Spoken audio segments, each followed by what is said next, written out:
já é uma outra figura. Lembra que no mês passado eu mostrei do templo da Eclésia, né? O templo de cura da Trindade Rosa da Cruz, na sede central dos Estados Unidos, né? Essa daí já é em outro ambiente, que é o que chama de departamento de cura. Então é a capela do departamento de cura, e lá também tem esse lugar, né? De cura é onde eles preparam o aparacéu, tá? Essa é empregada depois lá no templo de cura. Então tem uma capela que existe lá dentro do prédio, e também tem um círculo onde é feito todo o serviço de cura, é feito somente nesse lugar, tá? Okay. Bom, hoje nós vamos falar um pouco mais sobre as questões dos milagres de cura, né? Então, o que é você fazer uma cura, e logicamente quando essa cura ela é feita, de fato, não mais ou menos, né? As pessoas identificam isso como um milagre. Também para a gente entender o que é o milagre de cura, a gente tem que entender um pouco por que Cristo empregava nos seus trabalhos de cura o método que ele empregava, né? Então a gente vê lá que ele usava várias técnicas de cura, né? Tocar, fazer massa com barro, saliva, várias técnicas, vamos estudar essas técnicas uma por uma, tá? Mas antes disso a gente tem que entender qual o motivo de estudá-las. Estudar para repetir, estudar como exemplo, estudar para aplicar na nossa vida, né? Outra coisa é a questão da relação da frase já famosa, né, que a fé sem obras é morta, com a questão do trabalho de cura. Tem a ver essa frase com a questão da cura, né? Tem alguma coisa para que a fé sem obras é morta, tudo bem. Não adianta nada você morrer de fé, ter muita fé, ser um trabalho. Tem aquelas piadinhas, né, que falam tipo, quer ganhar na loteria, não ganhava, deveria para Deus, a Deus só assim, pouco não joga, né? Se você joga o cara, fala, você ganhar, agora você nem jogar, né? Então, essas piadinhas, na realidade, eles parafraseiam essa frase, né? Faz alguma coisa também, porque eu faço tudo, na verdade, né? Essa fé sem obras é morta. E a outra parte, então, um pouquinho, é a questão do segundo mandamento do Cristo, que é a verdade do inferno. Então, se nós somos realmente cristãos, se a gente professa a religião cristã, então é dever nós, como cristãos, curar os enfermos, curar os doentes, né? Porque foi assim que o Cristo foi o segundo mandamento que nos deu. Se a gente é cristão e não dá bola para isso, nós não somos cristãos, né? A gente faz de conta, certo? Se realmente é cristão, a gente tem que se esforçar para curar os doentes. Por quê? Porque aquele que é o nosso mestre, o nosso instrutor, o nosso salvador e redentor, o Cristo, assim nos ordenou. É um mandamento que ele deu, não é uma sugestão. É um mandamento, é alguma coisa do tipo assim. Se você realmente quer me seguir, se você realmente quer ser salvo segundo a doutrina cristã, então curai os enfermos. Então aí a gente tem, então você é médico, né? Dos enfermos, será? Aí então você é psicólogo dos enfermos, será?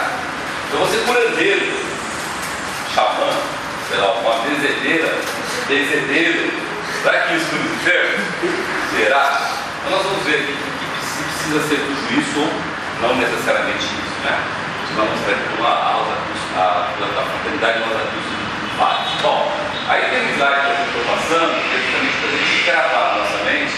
Por que é importante a gente ter a Bíblia como um livro, um guia fidelíssimo para a nossa vida?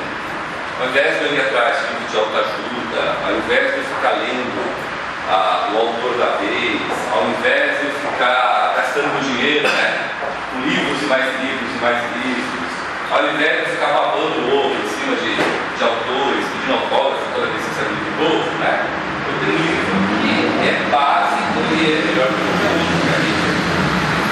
Por ela ser assim, tão difundida, tão vendida, muito mais vendida do mundo, estourada. Se existe um best-seller do mundo, esse best-seller chama Bíblia. Pela quantidade de livros que já foram vendidos, doados e lidos, etc e tal. Né? Aí a gente fala que a gente não lê a Bíblia porque a Bíblia foi muito manuseada, as palavras foram trocadas, o paralímpico por aí.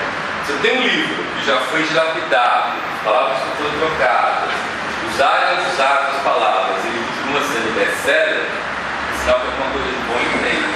Imagina, se fosse tão ruim assim, hoje ele deveria estar sendo extinto, né? Ninguém mais fica de bola para ele. Por ser um livro assim tão complexo, tão completo, ele é manipulado, porque o ser humano ele tenta usar muitas das coisas, somente os acham que é oculta, as pessoas acham que é oculta, para o seu bel prazer, né? Para tirar proveito dele. Né? E a Bíblia vocês veem que é o livro mais usado. Você vai numa praça aí, você vai ver um maluco aí, beleza, né? Só a Bíblia na mão e dizendo né? Todo mundo ali em cima, né? Falando que é muito caro para olhar. E fora outras coisas, a gente sabe que se faz para a Bíblia, né? Para justificar muitas coisas, né? Entre as coisas que justificam, eu acho absurdo, é usar a Bíblia para dizer que na Bíblia dizendo que o homem é superior à mulher, que a mulher tem que ser superior ao homem, ponto final. Certo? Não é? Então, aí tem mais coisas, outras coisas, né?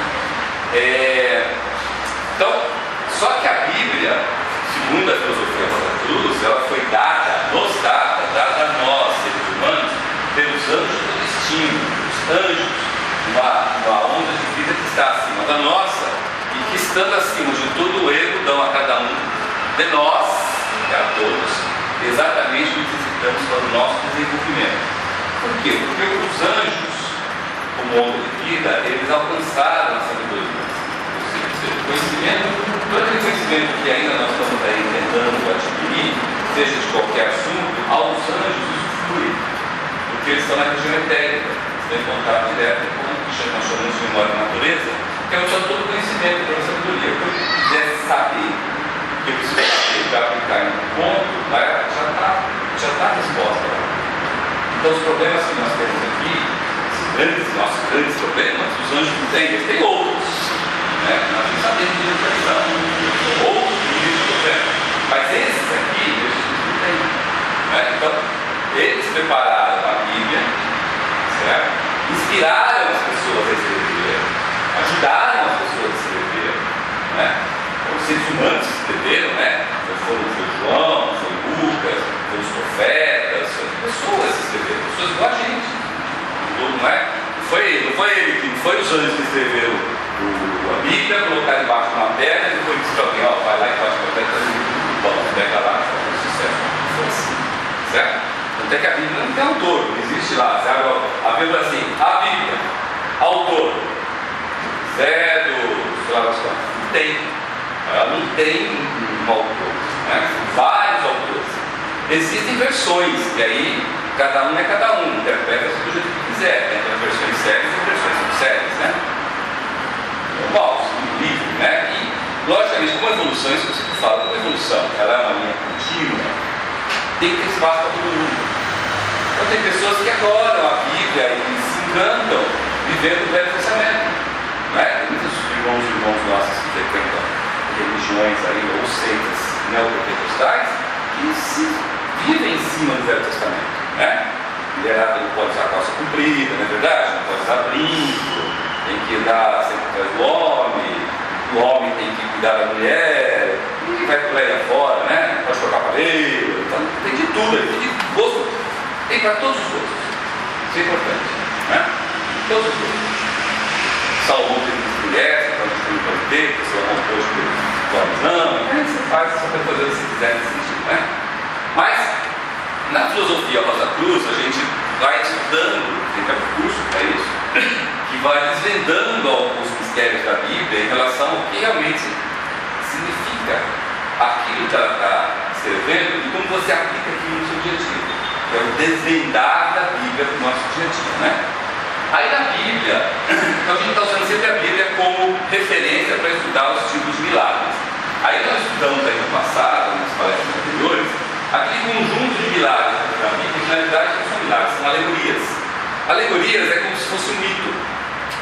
O que é um mito? O mito é uma história que não aconteceu e que é contada para a gente que a gente consiga fazer uma analogia e com isso entender a lição que está por trás daquele mito. Né? Então, por exemplo, Adão e a Eva comeu a Eva comeu uma serpente falou para Eva, e para Eva depois induziu o homem para a relação, isso é alegoria.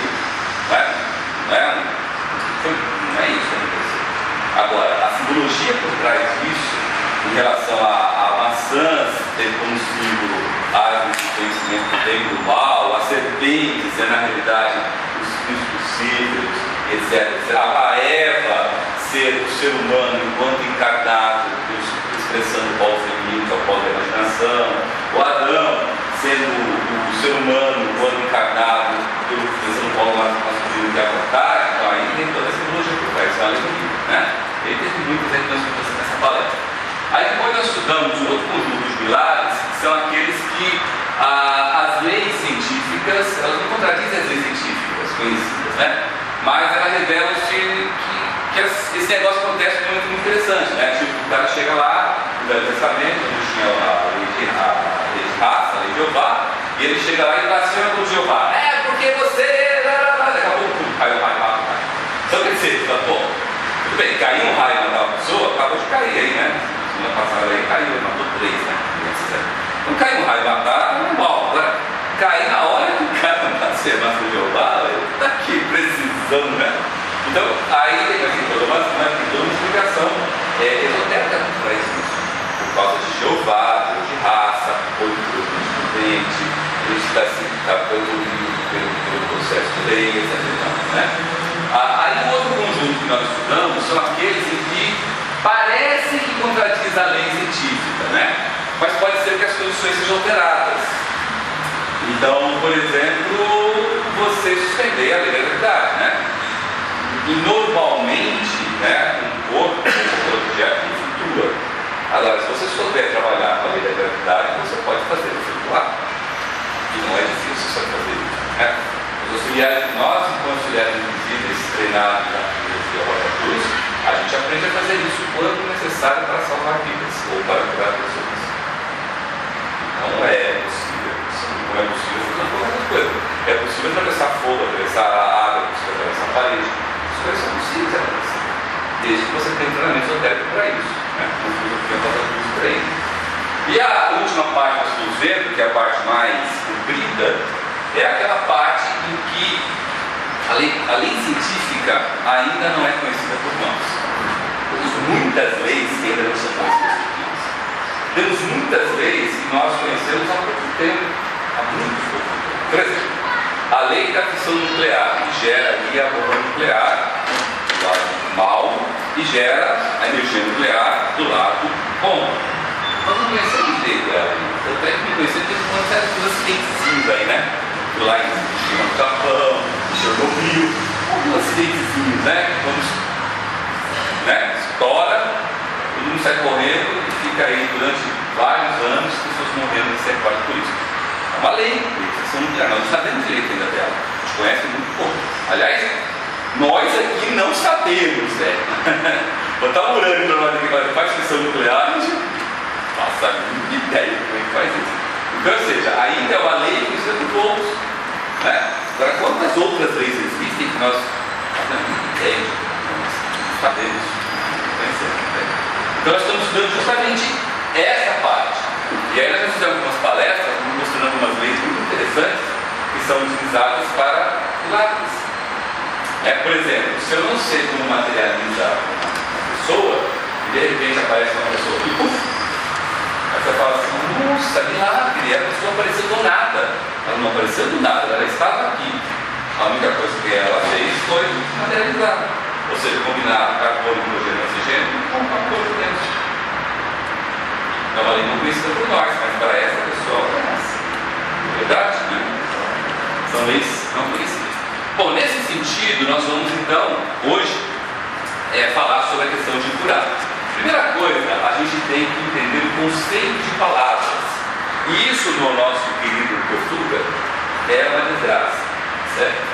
Por que é uma desgraça? Porque a gente, por vários motivos, entre os grandes motivos da questão da superfície atlântica, o conceito das palavras ele foi perdendo o sentido. Por exemplo, isso nós aprendemos lá no que faz curso de teologia, está aprendendo, aprendeu, ou se não aprendeu, esqueceu, mas era legal. A questão da palavra amor e da palavra paixão, né? A vezes quando um homem chega e fala assim, eu te amo, na verdade eu falo o seguinte, eu quero casar com você.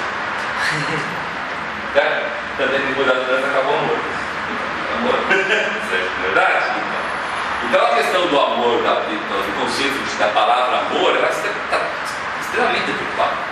Tanto é que em alguns lugares, Max Endel, quando ele fala da questão do amor, ele fala assim, vamos usar o nome caridade. Porque se eu usar o amor, ele está muito deturpado, o amor está muito marciano. Né? O amor que nós estamos tendo é o amor uraniano, que é aquele amor que excede o fato da pessoa ser uma pessoa que você tem simpatia ou antipatia, mas é um ser humano. Tem direito de errar, tem direito de acertar, e que está evoluindo aprendendo com você. Então merece todo o seu amor. E não é necessariamente assim que se comporta, né? Então, para você ver que essa palavra é complicada. Outra complicação de conceito de palavras é uma das grandes dificuldades que tem estudando zoologia Rosa Cruz. O método de astrologia Rosa Cruz, a maneira mais fácil de você aprender interpretação é através da metodologia das palavras-chave. Né? A gente tem as palavras básicas, as qualidades positivas, as qualidades negativas de cada astro, de cada planeta, de cada signo, de cada casa. Só que como nós não estamos acostumados a entender o conceito das palavras, a interpretação nossa é extremamente pobre. Porque quando eu falo a palavra ambição, todo mundo já puxa para o lado negativo. A pessoa ambiciosa é tranqueira, não necessariamente. Presidente de direção dela, se ela é uma pessoa com uma ambição danada de expressar o ambicionismo, essa pessoa pode ser. A ambição para mim já, a ambição, falou a palavra ambição, ficou fora. Né? E isso aí acontece em muitas palavras. Né? Estou dando todo esse exemplo porque no caso de curar e sarar, tem o mesmo problema. Se você for puxar essa palavra no inglês, no francês, no alemão, no italiano, no latim, no grego, você tem que ter diferença danada aí de curar e sarar. Em português, infelizmente, não. Por quê? Porque aí eu fui na etimologia da palavra, e aí vai titular ao longo do tempo, curar e sarar, e era diferente, aí começaram a questão do fracasso da metodologia, o fracasso da metodologia, os processos de curas reais de doença, né? Para se ganhar dinheiro, começou a ter o mesmo significado das suas palavras. Né? E com isso, a palavra foi perdendo o sentido. E com isso, curar foi cura. E é mentira. Eu vou mostrar aqui. Então, a primeira coisa, vamos estudar um pouquinho a diferença dessas duas palavras. Né? Então, qualquer um pode curar outro. Tá? Qualquer pessoa pode curar outra pessoa. Aí vem eu tenho só em inglês, tá? Eu podia colocar os outros também, que eu falei para vocês. Eu tenho inglês, porque inglês é mais fácil, a gente é mais perto da gente a diferença. Qualquer um pode, qualquer um de nós podemos. Posso curar com chazinho, posso curar com a mão, certo? Posso curar com reiki, posso curar com alopatia, homeopatia, posso ir no meio do mato e pegar uns 3, 4 matos legal, fazer um chazinho aí da ver, né? Carlos, sabe fazer isso com maestria.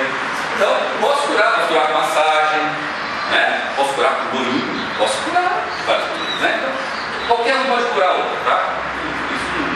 Isso é normal, natural, tá? A mãe cura muitos bebezinhos, né? A palavra curar, né? Ele vem do latim curare. E aí tem umas explicações do latim para não ver essa palavra. Curar, ele vem do ato de cuidar, de vigiar. Olha só, vamos vendo o significado da palavra, para vocês verem como é deturpante em relação ao que nós usamos hoje. Aplicar com eles como paciente os remédios. Os remédios vêm de remediar. Remediar é dar um tapa, é fazer alguma coisa mais ou menos, certo? Tá? Correspondente à remissão de uma lição ou de doença. Então é tipo assim, você vai dar um remedinho, tipo assim, a pessoa está doendo muito, sofrendo muito, você vai lá e dá um alívio. Aí a pessoa, né, ela sofre menos, certo? Mas ela não quer ter a lição doente, ela sofre mais de novo. Sofre, é mais um remedinho, ela sofre menos. Aí ela fica nesse nheque, se quiser, aí não sai disso, tá? Isso Isso é o famoso curar. Tá? Aí, para curar, como eu falei para vocês, eu posso usar várias técnicas, né? Posso usar massagens, eu posso dar remédios, vários tipos, né? Eu posso ir para alopatia, eu posso ir para herbalismo, fitoterapia, eu posso ir para homeopatia, eu posso ir para cura natural, né? Entre aspas, cura natural, cura marketing, né? Cura emocional, micromarketing, né? Cura emocional e marketing, certo? A gente queria muito disso. Cura interior, olha, cura interior, né? Cura exterior, cura interior, né? Olha as palavras, é tudo entre parece que você entra na internet, você vai entender dinheiro com essas coisas, tá? Bom, vocês veem que no nosso dicionário, todas essas técnicas que eu estou falando aqui, ela está relacionada com o que o nosso dicionário em português diz da palavra curar. Tratar ou recuperar a saúde. Livrar da doença. Show, doença! Não quero mais você aqui, né? Debelar o sintoma, né? Então eu debelo o sintoma. Estou com uma dor de cabeça, eu tomo um remédio, passa dor de cabeça. Eu debelei o sintoma. Febre, né? Baixa febre, né? Dá um banho gelado nele que baixa febre. Medicar, né? Então, dou um medicamento de novo, né? Não se procura, não estou dando uma dica. Muitas vezes, né? Tem que ser famoso na área médica, muita gente com placebo resolve, né? Na verdade, um placebinho lá, né? Um vidinho de farinha e resolve muitos problemas. O placebo é muito bom. O remédio é muito melhor. Ó, nesses casos, em todos esses casos que vocês viram, em outros grupos, ok? É fato, o paciente mantém-se passivo. Certo? Não se mexa, não faça nada. Fica quieto que eu resolvo. Só que, né, nos casos possíveis, nesse sentido. Mesmo nos casos possíveis, de nada adianta. Aí você troca de médico, vai voltando, sai da massagem, vai para a homeopatia, tem empatia, segura a opinião, segura a opinião, não é verdade? Gasta os estudos, vai para os Estados Unidos, vai para o Canélio, os colegas meus trouxeram uma nota preta, esse negócio aí do Canélio, sabe que não sobrou nada, sobrou aqui no Brasil. Problema. Então, a segunda, desaparece as infecções. Desapareceu. Oh, sarou, eu tinha uma alergia, não sei o quê, passei a tomar. Desapareceu. O terceiro, completo restabelecimento. Não deu nada. Estou curado. Só fala, né? Mas pode ter certeza absoluta, se o processo de cura, qualquer uma dessas atividades, com toda a certeza do mundo, sempre será decorado. Sempre será decorado. Nunca será repetido. É impossível o processo de cura calcado, né, nesses conceitos que eu falei, ser definitivo. Vou falar isso, né? Verdade. Tá? Por causa do próprio conceito de cura. Que eu coloquei aqui. Bom, a desgraça feita e as preocupações colocadas, vamos agora falar sobre sarar, né? Que vem do verbo healing, e que todo mundo traduz por curar, certo? Lá no dicionário, vocês vão ver, um bom dicionário inglês nunca vai falar que healing é curar, a não ser aquele dicionário que faz um viés ali para falar que é a mesma coisa, para justificar esse monte de tratamento que você faz, certo? Sarar é totalmente diferente, certo? Por quê? Sarar, ele vem também do latim, do verbo sanare, que é restaurar a saúde. Olha a diferença. Outro é cuidar da saúde, né? Tipo assim, eu vou cuidar da saúde, mas eu não vou tirar sua doença, porque se eu tirar sua doença, eu perco minha eu sou laboratório, eu vou vender mais remédio, certo? Então eu vou cuidar da saúde. Eu vou mantê-la no estágio que você não morre, se você não morrer, eu peguei isso, mas também você precisa depender de mim, certo? Agora, sarar não. Sarar você restaura, você fica são, torna a pessoa sã, né? E aí, a diferença gritante é porque o sará leva em conta as causas reais das enfermidades, ou seja, as causas reais de você que está sofrendo de uma doença. O sará leva em conta o fato de que se você está doente, se você ativou uma doença que já está em você desde a primeira inspirada que você deu quando era nenenzinho, né? Tá? Certo? A doença já vem todas, nossa, está lá, certo? Ela é de consideração justamente a violação das leis da natureza que ativou essa doença em você. Qualquer tema de qualquer pessoa expressa todas as doenças que aquela pessoa pode ativar durante a vida. Não existe no tema de ninguém uma doença que vá aparecer do nada no tema da pessoa com 20, 30, 50, 60, 70 anos. Todas as doenças estão no tema do nativo.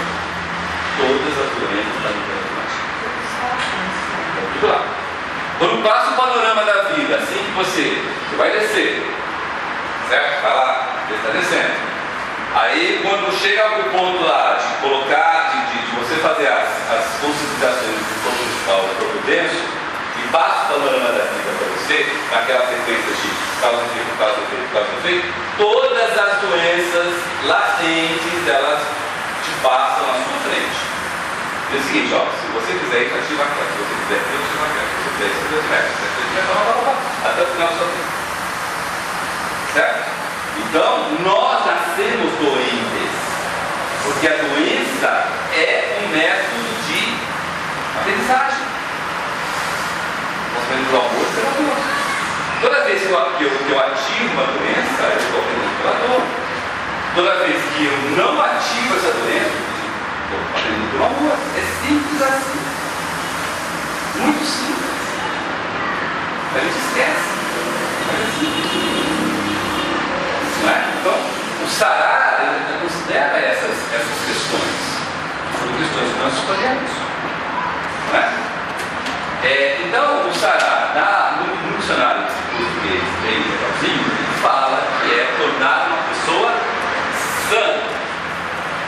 Sã, quer dizer, ela está consciente daquilo que está acontecendo com ela. Quando você está são, é que você está conscientizado, você está dono da situação. Você sabe o que está acontecendo com ela. E mais do que isso, você sabe como sair dessa vida. Né? Nós mostramos aqui naquele seminário que nós sofremos a correlação entre o que você dizendo com a doença em relação à parte afetada do seu corpo. A lição que você tem que aprender. E a lição não é uma lição física, é uma lição de cunho espiritual. Porque nós, enquanto seres humanos, nós somos aprendizes, estudantes. Aqui é a escola da vida. Então nós estamos aprendendo. O fato de aparecer nossa parte química, física, é a última chance de aprendizagem. Ela já apareceu lá no campo mental, no decola, apareceu no meu campo de desejo, no decola. Aí quando ela aparece no meu campo físico, ela já aparece no campo etérico e já fica. Já apareceu há muito tempo. Né?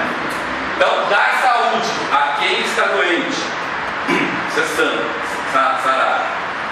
Emendar, olha, não é remediar, é emendar, corrigir. Né?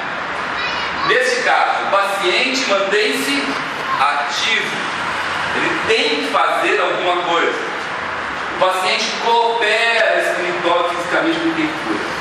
Ele é parte do processo. Além de ser a parte mais interessada, certo? Né? Exatamente, é a parte mais ativa. Não é o curador, o senador, o curador, a mais. É a parte mais proeminente, é o próprio paciente. Ok?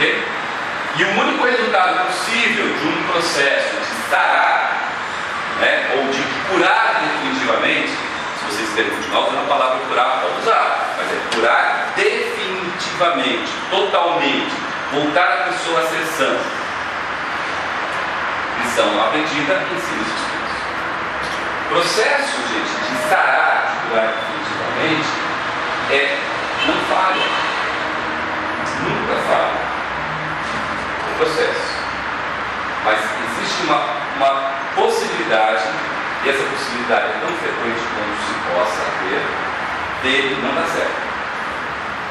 E qual é essa possibilidade de não dar certo?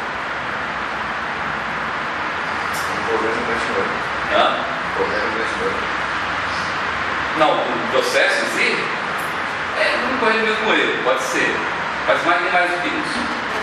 É a negligência do paciente. Ele negligencia. Porque aquele negócio está muito ligado ao modelo mental dele, que é Deus. Né? Por mais que faça, muitos de nós ainda, que mexe, cai na tentação de achar que Deus é o benfeitor. Né? Ele vai me dar as coisas. Então, vira e mexe, a gente cai nessa tentação. E ao cair nessa tentação, né? Não, eu não vou fazer nada, porque se eu merecer a graça de Deus, eu terei isso. Não é assim que nós vira e mexe nessa tentação. Não é verdade? A gente pensa assim ainda. O modelo mental de Deus como benfeitor a qualquer custo é muito forte na gente. É muito presente no nosso dia. E não é assim, não. Não vou mostrar aqui nas palestras o que Cristo fazia em cada caso. O que Cristo fazia em cada caso. Não é? Porque é justamente isso. Você tem que ser ativo, você tem que cooperar, você tem que fazer a sua parte do bem. Senão não anda bem no processo. Então, a única maneira de um processo de sarar dar errado é a negligência do próprio paciente. Então, um processo de sarar sério, ele faliu. Né? Ou como diz o Melino, não existe doença curada. Forte, não? Não existe doença curada. Não existe mesmo. Se eu aprendo a lição, eu ensino os outros pensos. Qualquer tipo de doença que eu tenha, e que é para aprender a lição, se eu aprender a lição, eu ensino os outros pensos. Então não tem câncer, não tem AIDS, não tem ebola, não tem nenhuma dessas doenças. E não seja curado se eu aprender a lição. Para entender, sim, no paciente. E não os tratamentos. Os tratamentos são caminhos interessantes e tem que ser. Estou dizendo aqui, a gente tem que sim tomar remédio, nós temos que sim ir para médico, para psicólogo, para especialista. Temos que sim, porque nós somos incompetentes em cuidar da gente. Então nós temos que ir atrás de ajuda, mas não achar que essa ajuda, esse auxílio, seja o suficiente para nos sarar. Não vai acontecer. São ajudas, são muletas, são chances que são dadas para você se manter numa situação para aprender a lição. Uma coisa é você aprender a lição com alguém marcando na sua cabeça, não poder aprender a lição desse jeito. Outra coisa é você chegar e ter um jeito de, para um pouquinho de bater na minha cabeça, porque eu prometo que vou aprender a lição. Quer tomar um remédio com dor de cabeça, por exemplo, entendeu? Você está falando também das doenças virais? Todos os tipos. Não existe doença viral não tem muito a ver com... Tem a ver com lição? Não, aprendi. Todos os tipos de doença. Qualquer uma que você imaginar aqui é uma lição que você tem que aprender. Doenças virais não. Todas. Não existe doença. Não existe manifestação negativa no seu corpo que não está te relacionando a uma lição que você insistiu em aprender. Quando a doença se manifestou, teve alguma lição que você não quis aprender. Você não quis aprender, chegou no limite. Eu falei para vocês, se eu vejo um irmão sofrendo de determinada doença, e eu vou buscar nessa doença dele a lição que ele quer aprender, fala para ele, fico observando, eu fico olhando e falo para você, mas desse jeito. Desse jeito todo bem. Certo? E aquele irmão que foi o professor físico, eu tenho que agradecer muito a ele, porque ele me ajudou no processo de doença que nunca se manifestava na frente. Ao contrário, né, que eu faço, muitos irmãos são doentes, eu faço eu fico. Tem hoje, né? Tem hoje. A gente tem hoje de vários tipos de doenças, né? Você faz, você está cheio de mal. Se você pensar assim, é porque você já está doente. Semelhante vai reter semelhante. Você foi atraído por ele, lembra aquele negócio lá do desejo? Você foi atraído e exerceu ali a força de repulsão. Mas a atração aconteceu. Porque a atração não é só a força de junção, a força de repulsão também. É o laço. Então mostra que você é semelhante àquilo. Ou seja, mostra que você tem a missão a aprender. Ou seja, mostra que você está doente mental. Daquela questão. Entendeu? Bom, então uma vez feito o negócio de curar e sarar, guardem esse conceito e vamos usar isso no braço do Cristo, tá? Agora vamos só estudar um pouquinho, porque qual é o motivo de estudar os vários métodos que Cristo empregou os seus milagres de cura? Será que é importante estudar para eu praticar agora? Então, eu tenho que saber, por exemplo, como misturar saliva com barro para fazer um bom barro para curar a cegueira. É por isso importante? É importante estudar para fazer o que o Cristo falou? Não, né? Bom, nós vamos estudar nas próximas palestras cada um dos pilares que o Cristo fez, para a gente entender para que serve estudar esse sentido. Inicialmente, eu queria mostrar para vocês duas razões para estudar, duas razões genéricas para estudar os milagres de cura, estudando cada um dos milagres que Cristo fez. O primeiro é o seguinte: o que vocês acham que as pessoas esperavam quando iam a Ele, ao Cristo, para serem sanadas, curadas definitivamente? O que as pessoas esperavam?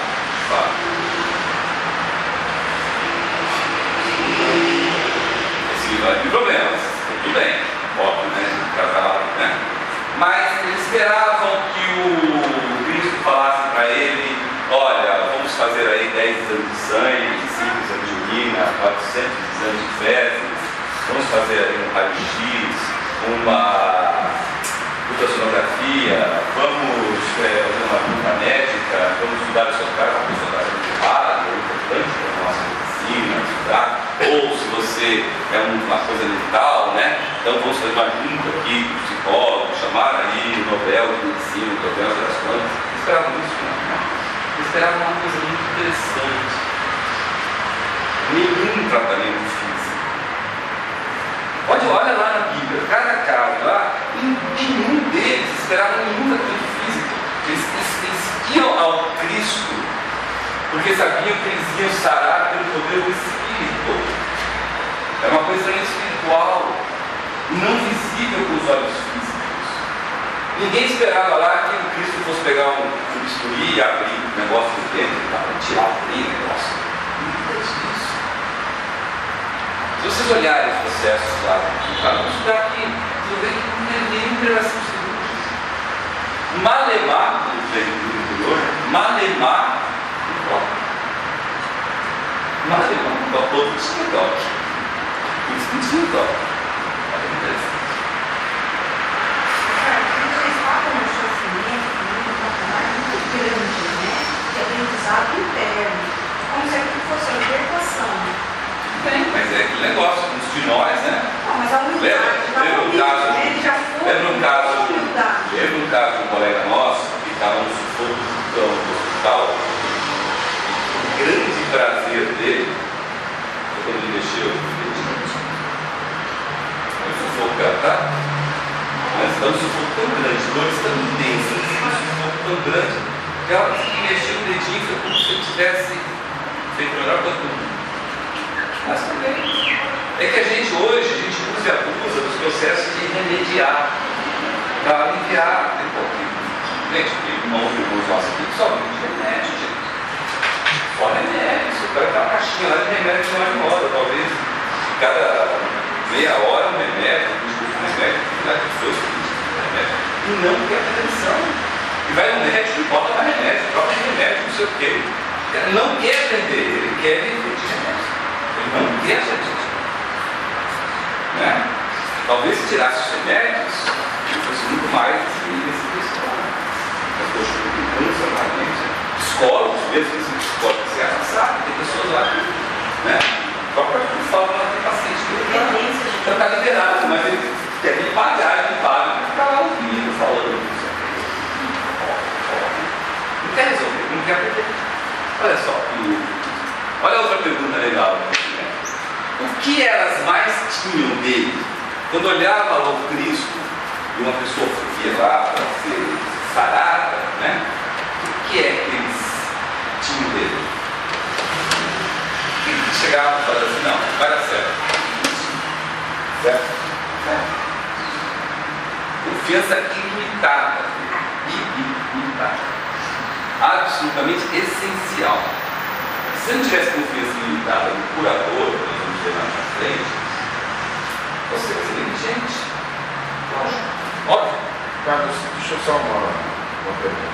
A fé também não pode superar um pouco desse aprendizado? Depende do que tipo de fé.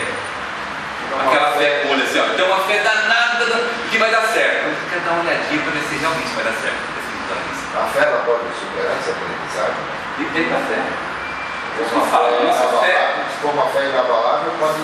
Sim. Não, veja bem, se for uma fé inabalável, a fé inabalável já te dá todo o ambiente apropriado para você ter decisão. É igual uma criança, pega uma criança de 7 anos, do lado da mãe. Qualquer coisa que você fala, ela fala assim, é verdade, mãe? É assim mesmo, mãe? Ela nem olha, ela tem uma fé tão inabalável na mãe, que se a mãe falar ela não vai discutir, ela não discute com você. A mãe falou, tá bom, não interessa. Não, mas não é não, mãe falou, Isso é fé inabalável, que é a fé infantil, a fé infantil. Não é verdade? Muitas vezes, inclusive, coitado do pai, né? O pai fala uma coisa, no caso era assim. Eu falava uma coisa, aí a Julinha fala assim, é isso mesmo, pai? Pô, mas eu estou falando. Olha, falei. 7 anos, Ele vai, exatamente. Essa é a fé inabalável. Aquela fé, naquela pessoa, naquela mãe, que é inabalável, não tem. Se a mãe falar que não é poço, pode. Qualquer um pode falar que é.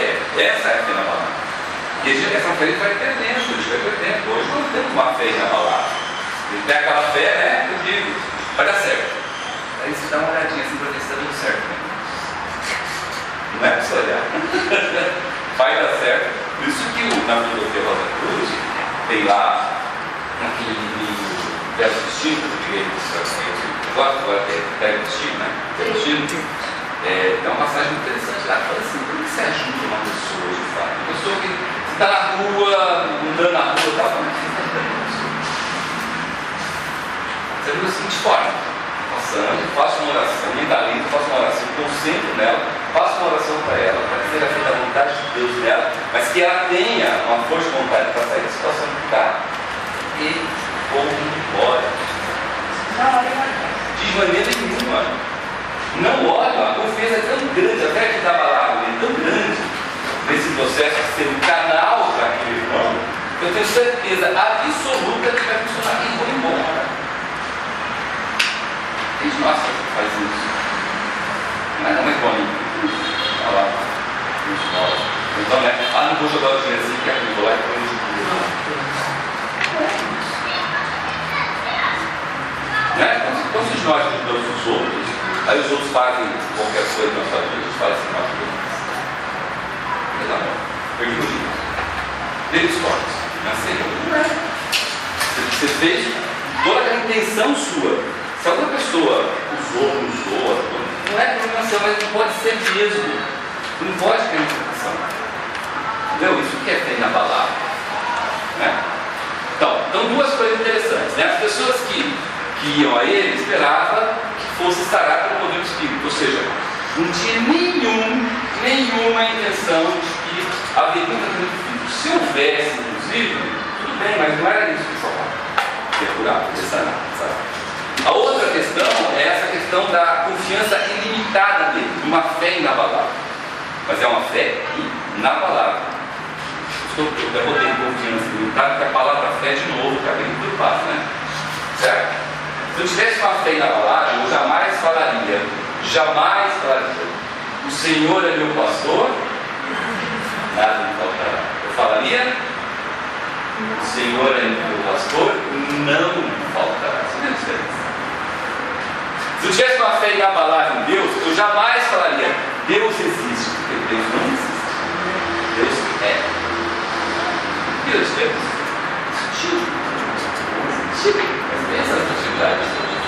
está dentro do nosso planejamento. A gente responde a isso nas situações que são colocadas aqui. Interessante, né? Bom, observe essa passagem bíblica que expressa muito essas duas coisas aqui.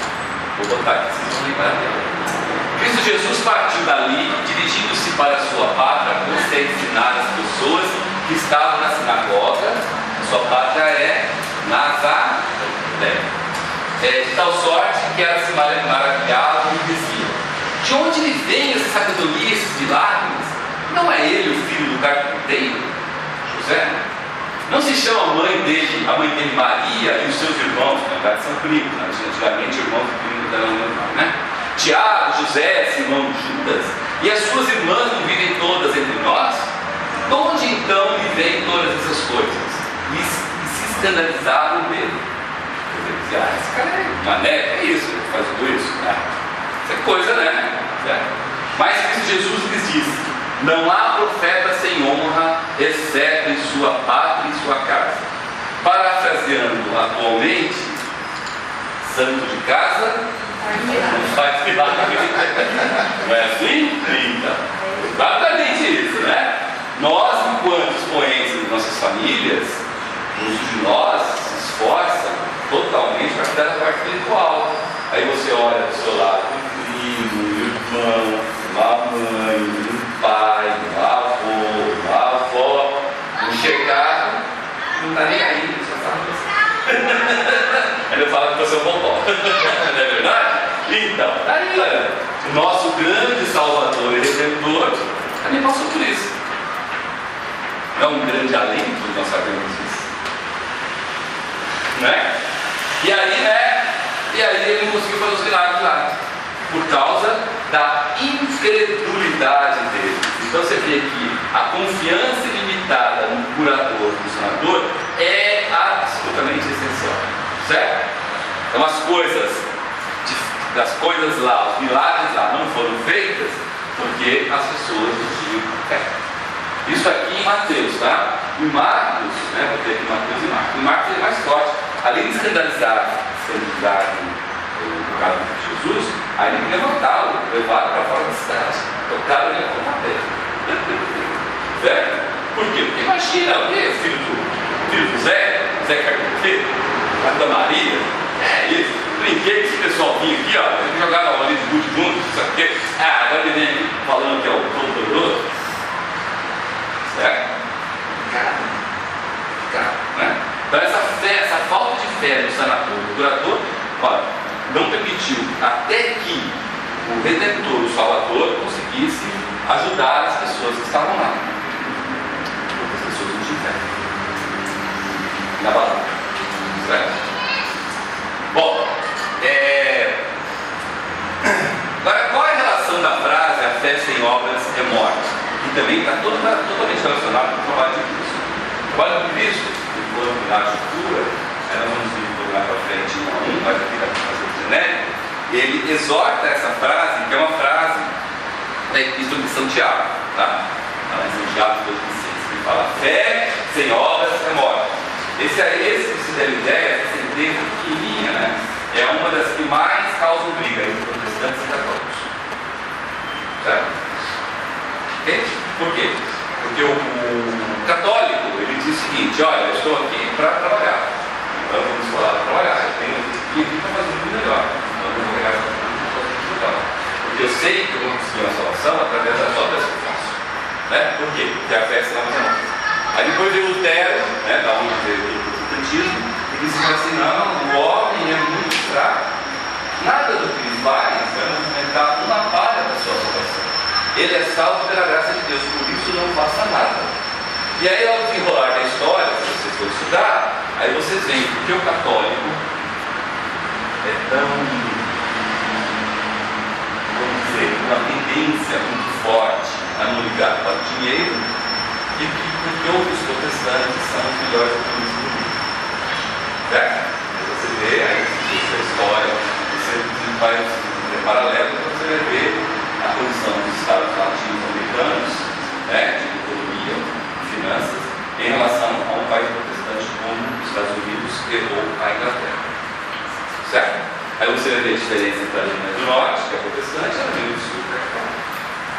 Certo? Vocês vão ver por onde volta ao longo dessa vida.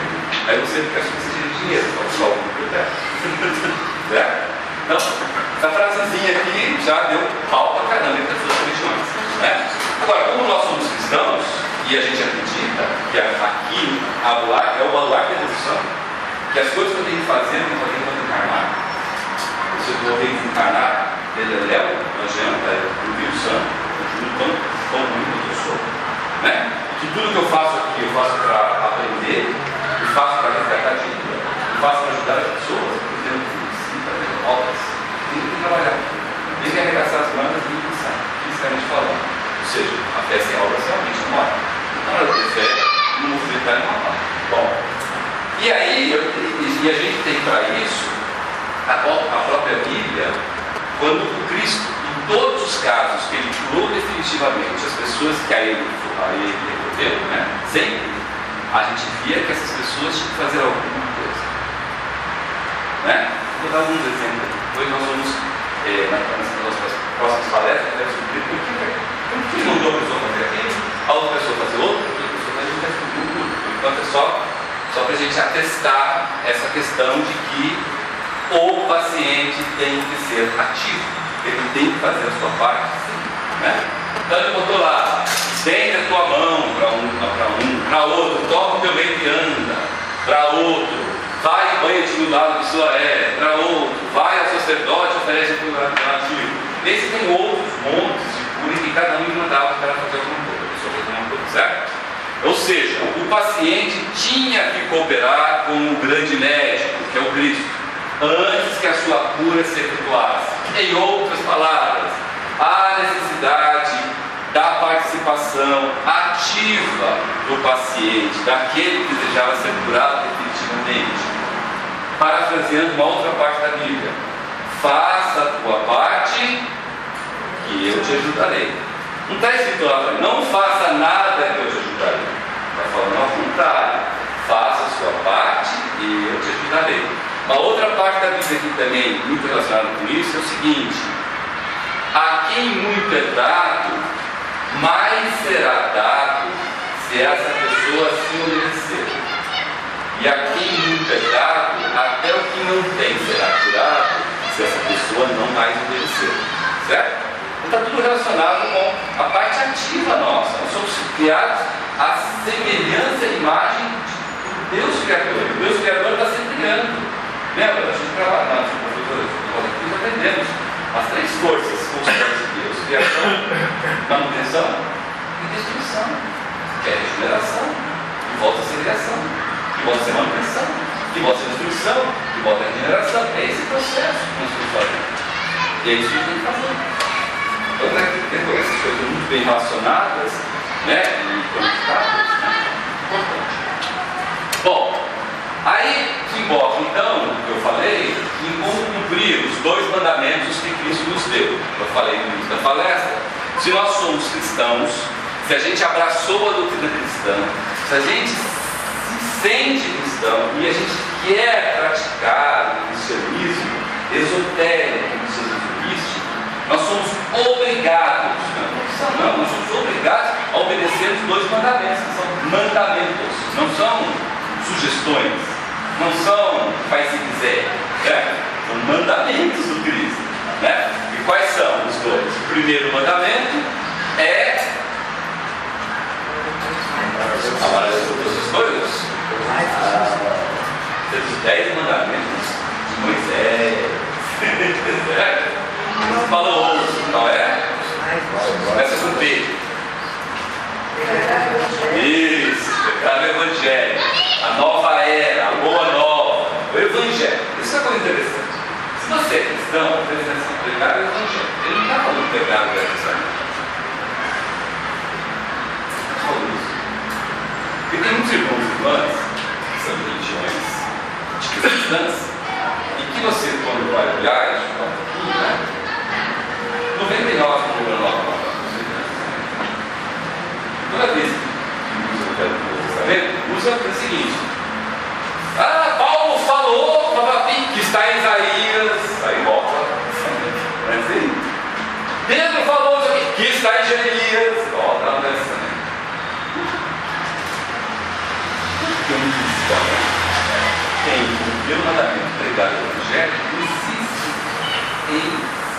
temos no Velho Testamento?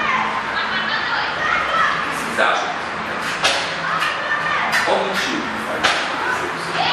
São pessoas inteligentes, são pessoas intelectualizadas, cultas, muito bem estudadas, fizeram até faculdades, teologias, estudos religiosos comparativos. São pessoas que não são assim, sabe? Pessoas que baixou lá alguma coisa lá e saíram falando. O que vocês acham que isso acontece? Eu tenho ali o primeiro mandamento primário do Evangelho. O Evangelho é o Novo Testamento, né? Intelectualizado com tudo, o Novo Testamento, o Velho Testamento, o Apocalipse eu uso, né? Se for intelectualizado, então você dá um jeitinho lá para fazer a coisa que está lá. Não é sempre intelectualizado. É isso. Qual a diferença do Velho Testamento e do Novo Testamento em relação a isso? O Velho Testamento é baseado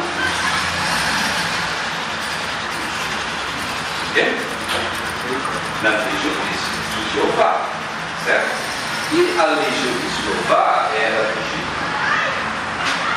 eu mando, eu Jeová mando, você obedece. Eu, pastor, mando, você obedece. É umas leis, né? Existe uma época, a Constituição, né? Exato. É a famosa e velha, né? Astúcia atlântica. É do dízimo, é do imposto, temos que manter a obra, então 10% do seu salário descontado no comércio, certo? É a astúcia atlântica que faz o ser humano da força maneira. É muito mais fácil você jogar com esse monte de estruturas que tem no Velho Testamento para essa astúcia do que no Velho. Porque no Velho, o Novo é o contrário. O Novo é tudo que você tem. Dê a sua capa, dê a sua roupa. Verdade? No Novo Testamento, quando ele fala, como é que o Cristo fala que é tudo? Quando ele fala pregar esse evangelho, nessa parte lá, ele fala assim: como é que o apóstolo ou o cristão deve ir pregar o evangelho? Uma roupa maravilhosa, reluzente e tal? Nada, nem comida, nem dinheiro. Vai com o que você tem, do jeito que você está. Não é para você, não, eu vou ter muito para pregar, eu não tenho. Você só consigo pregar com uma lã de roupa. Só pregar com coroa, sabe? Pregar com coroa. De roupa é mais. Não é assim? São Francisco. Exato, de São Francisco. Você vê a diferença? Você vê a astúcia de nossa astúcia, né? Entrar no jogo também, pessoal, né? Pode nos levar, se a gente não tomar cuidado, a renegar isso aqui. Vai renegando isso. Renegando. Ah, está errado? Não está errado. Não está errado. Eu falo para vocês, a evolução ali é contínua. Tem que ter espaço para todos nós, todos os seres humanos, todos nós mantermos um aprendido. 1 milhão de vezes, 1 trilhão de vezes, 1 quadrilhão de vezes o irmão e irmã está num movimento desse, porque está na matéria dele. 1 milhão de vezes, então, agora, se a gente quer realmente ser um cristão místico, esotérico, a gente tem que prestar atenção nisso, para não renegar isso. Certo? Senão a gente tem que ter tudo. Né? Aí tem o segundo mandamento. Qual é o segundo mandamento? Esse é fácil, né? Cuidar os enfermos, os doentes. Certo? Aí, se você vai entender, fala assim: e sará. Certo? Aí, quando você vai na Bíblia Nova Jerusalém, tem lá curar os enfermos, tem um vizinho ali, nasceu um vizinho que fala curar definitivamente, sarar. Certo? Você vê que as coisas estão puxando para um lado diferente, né? Bom, como é que a gente deve cumprir o primeiro mandamento? Pregar o Evangelho na nova era. Será que pregar o Evangelho na boa nova é sair por aí dizendo da Bíblia? Ou dando para todo mundo? Ou da Bíblia para todo mundo? Aí eu estou pregando o Evangelho. Ou então, né? Um pouco mais da discussão sobre o Novo Testamento. Certo? Você ferando a pessoa a ter toda a Bíblia, porque a pessoa pegou nem certo que a Bíblia toda. Né? Senão, né, Natal está aí, esgota-se a Bíblia de Bíblia, porque todo mundo vai dar não, mas isso coisa tem que nascer de dentro. Né? Então, o pregar o Evangelho, ou pregar a nova para os cristãos, significa justamente a gente primeiro ter um entendimento interno do que é isso. Então, quando eu falo de entendimento interno do ser, é a gente estudar e praticar no nosso dia a dia sem falar que é novo pensamento. Eu não posso chegar aqui e falar, eu faço isso porque isso fez no capítulo 12, versículo 13 e 17. Fazer isso. Eu não posso, não é isso. Certo? Não é, definitivamente não é isso. Ou se eu vejo uma pessoa errando, eu falo assim, você não descumpriu a Epístola de São Paulo, Romanos capítulo 14, versículo 26, que diz que o homem tem que cuidar do tempo. Não posso falar assim. Não é isso. Então, eu tenho que ter entendimento interno das leis da vida do ser e aplicar isso no meu dia a dia, cotidianamente. É um trabalho meu e comigo. Certo? Por exemplo, exatamente como São Francisco. Né? Vivendo segundo os preceitos dos ensinamentos cristãos. Que é isso que o Max Sandler fala insistentemente no Conselho do Mandamento dos Cosmos. Aplique, use, dê um exemplo, faça da sua vida um exemplo. Pense os princípios acima de tudo, não ceda, mas persista. Olha só. Com todas as dificuldades que você tem, com todas as suas limitações, mas persista. Né? A prática, que eu falei, a prática dos ensinamentos cristãos no dia a dia, praticando no cotidiano, na sua vidinha. Né? Você fala aqui, a nossa vida é uma vida muito simples. Não acontecem essas coisas, como já deve acontecer. Né? Não acontecem essas coisas. Olhar a sua vida assim no dia a dia é não ser dito é mais fácil de aplicar. Isso não aplica, porque existem coisas religiosas ali, aí não acontecem essas coisas religiosas. Né? Você estuda o tema das pessoas, as profissões das pessoas às vezes a gente vê que é tão simples que as pessoas escolhem os caminhos para decidir um pouco mais emocionante. Porque quando ela vai atrás de emoção, na verdade ela está sempre atrás de fugir daquilo que ela. Certo? Sempre que a sua vida é muito emocionante, muito de coisa, eu vejo os conceitos, você está fugindo. Está fugindo daquilo que você falou que ia fazer. Aí vem a coisa errada, né? Então, agora é interessante, para você cumprir a cura, estar definitivamente, ela demanda esses dois mandamentos para a nossa vida. Então, o segundo mandamento, que é o curar dos enfermos, você só começa a conseguir praticá-lo se você estiver cumprindo o primeiro mandamento. Senão, não funciona. Você não consegue. Certo? Porque o curar dos enfermos necessita fundamentalmente treinamento, conhecimento. Você não sai curando os enfermos porque você tem dom, eu tenho dom do Espírito Santo, porque eu fui, sei lá, aclamado por não sei quem, e agora estou curando todo mundo. Gente, isso é ridículo. Não funciona, não é assim. Principalmente porque quem tem essa capacidade de cura não fala. Não fala. É extremamente anônimo. Eu vou explicar por que tem que ser anônimo, porque tem que ser extremamente até para não atrapalhar a própria harmonia do contexto.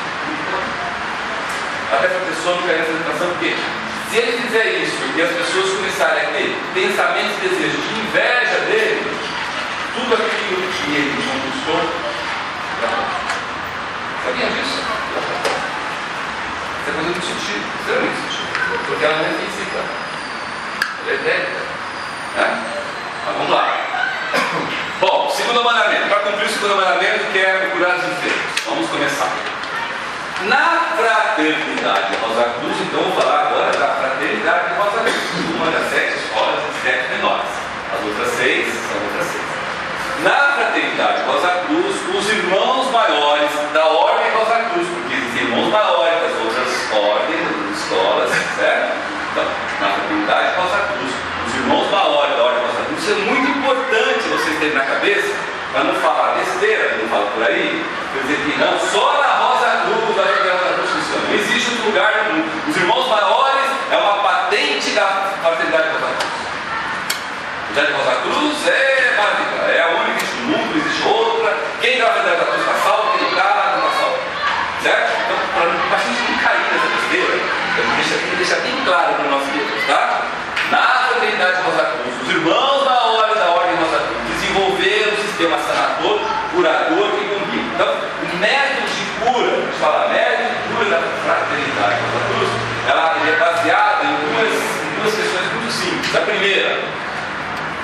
melhores, juntar os melhores pontos das diferentes escolas atuais, certo?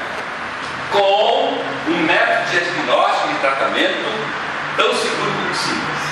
O método de diagnóstico e tratamento, uma parte dele, nós vimos uma palestra que veio aqui, né? Como é que você escolhe quem definitivamente não é o curador de lixo. Lembra disso? Nós vimos isso, né? Definitivamente não é. Certo? Se fosse, está ferrado. É com a posição de Saturno, a outra entidade sistemática, né? Então, vamos ver.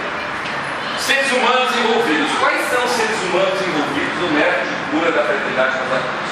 Há dois níveis evolutivos, segundo a terminologia Rosa Cruz, de seres humanos que estão envolvidos, comprometidos e que trabalham nesse método. Quem são os seres humanos? Qual os nomes deles? Isso, né? Os avatares, os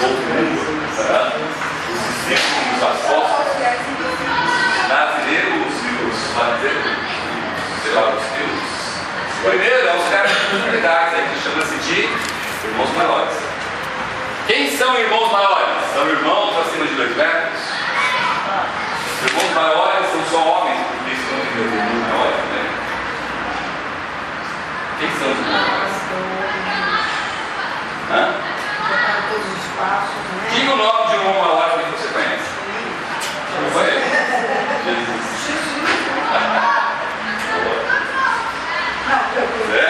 Eu conheço Jesus. Todos nós aqui conhecemos Jesus. Só ler a Bíblia, está lá, o cara lá falando, está sendo falado. Irmão. Outro irmão maior. Começa com ele vai voar. Maria, quando falar que é homem, né? Seres irmãos maiores, eles vêm de jeito que você não vira. Homem, mulher. O que manda é o que precisa ser feito. Outro irmão maior.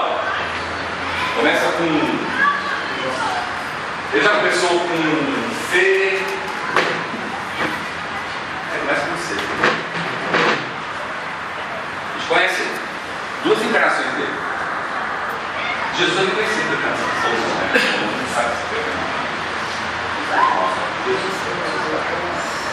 Quem? Cristo é Rosa Cruz. Cristo é Rosa Cruz. Ou, na encarnação anterior, com São Germano.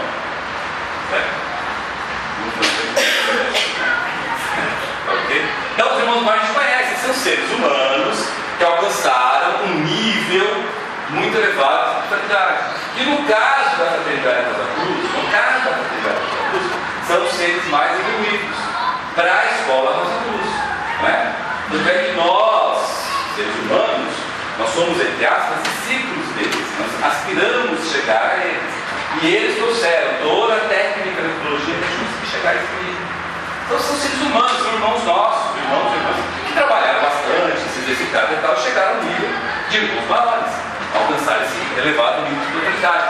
E esse nível de fraternidade está a capacidade de trabalhar sem cessar pela humanidade através, por meio, utilizando a força de Cristo. Entendeu? Então, eles usam a força de Cristo, essa força de cura, essa força de reparo, essa força de recuperação da parte vital dos corpos que nós usamos no mundo físico, que é o corpo vital, que é essa técnica. Então eles sabem pegar eles têm a metodologia de pegar isso e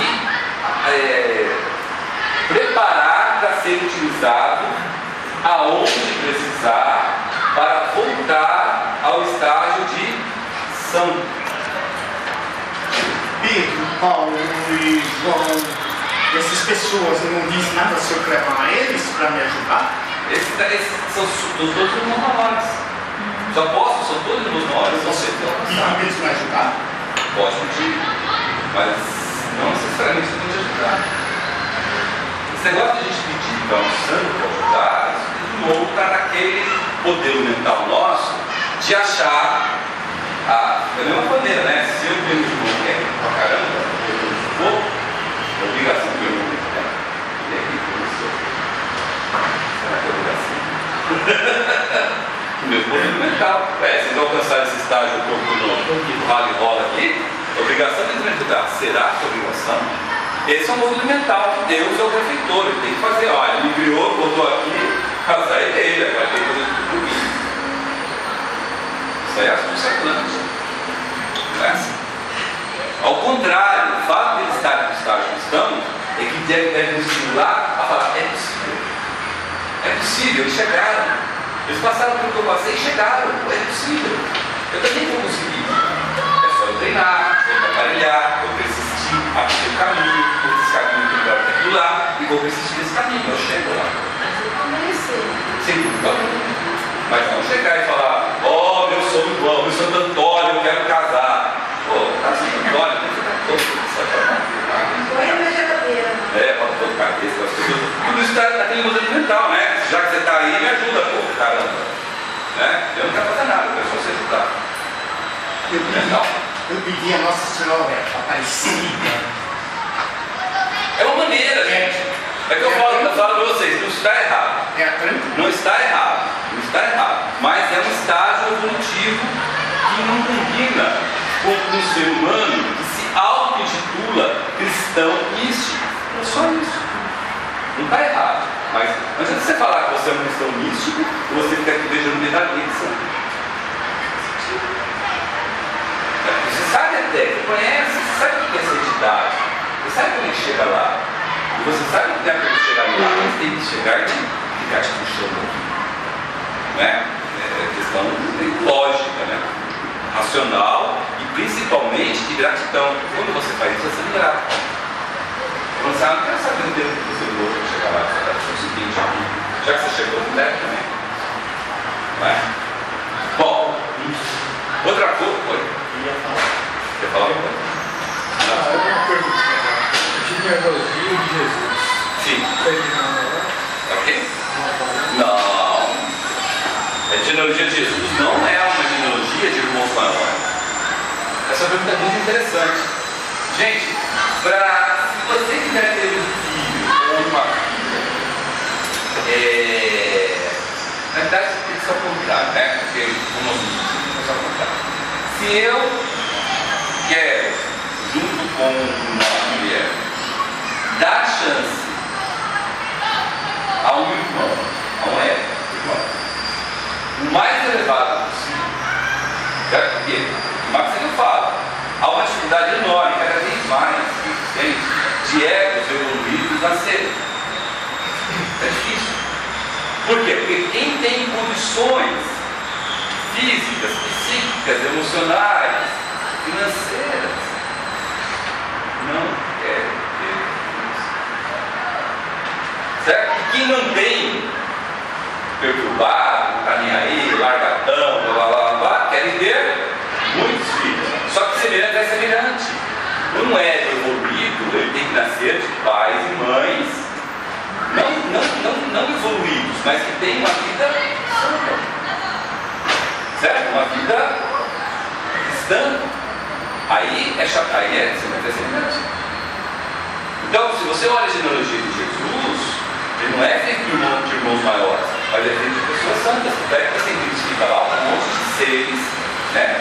Davi, o próprio Salomão, vários, a genealogia de José, de Maria, tem vários expoentes lá que são expoentes bíblicos, profetas menores, né? Expoentes nas várias passagens da gente como evolução, sempre de pais e mães cada vez mais santos.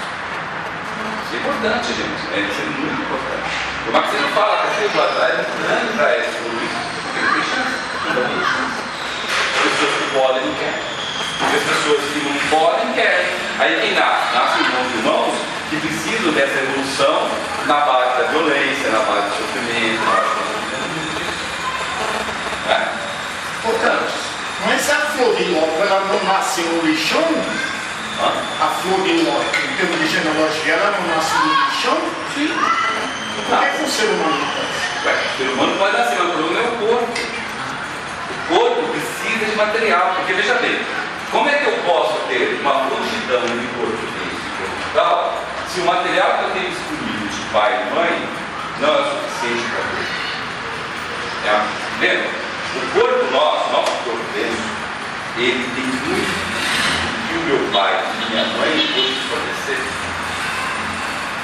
Então, se eles conseguem fornecer só material de vibração baixa, eu vou ter um corpo denso cheio de falhas. E eu não vou conseguir ter essa frouxidão que dá essa condição espiritual. Simples assim. Né?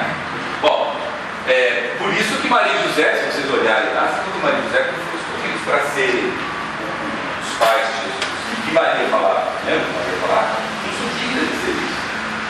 Era meu irmão maior. Eu não sou digna disso. Nossa, pô, eu servi de fonte, de matriz para todo o povo. Para o seu irmão chamado Jesus, que depois vai ser Deus forte para Cristo. Grandiosidade, tamanho de ser humano para chegar nesse nível. E o sacrifício dá nada para chegar nesse nível.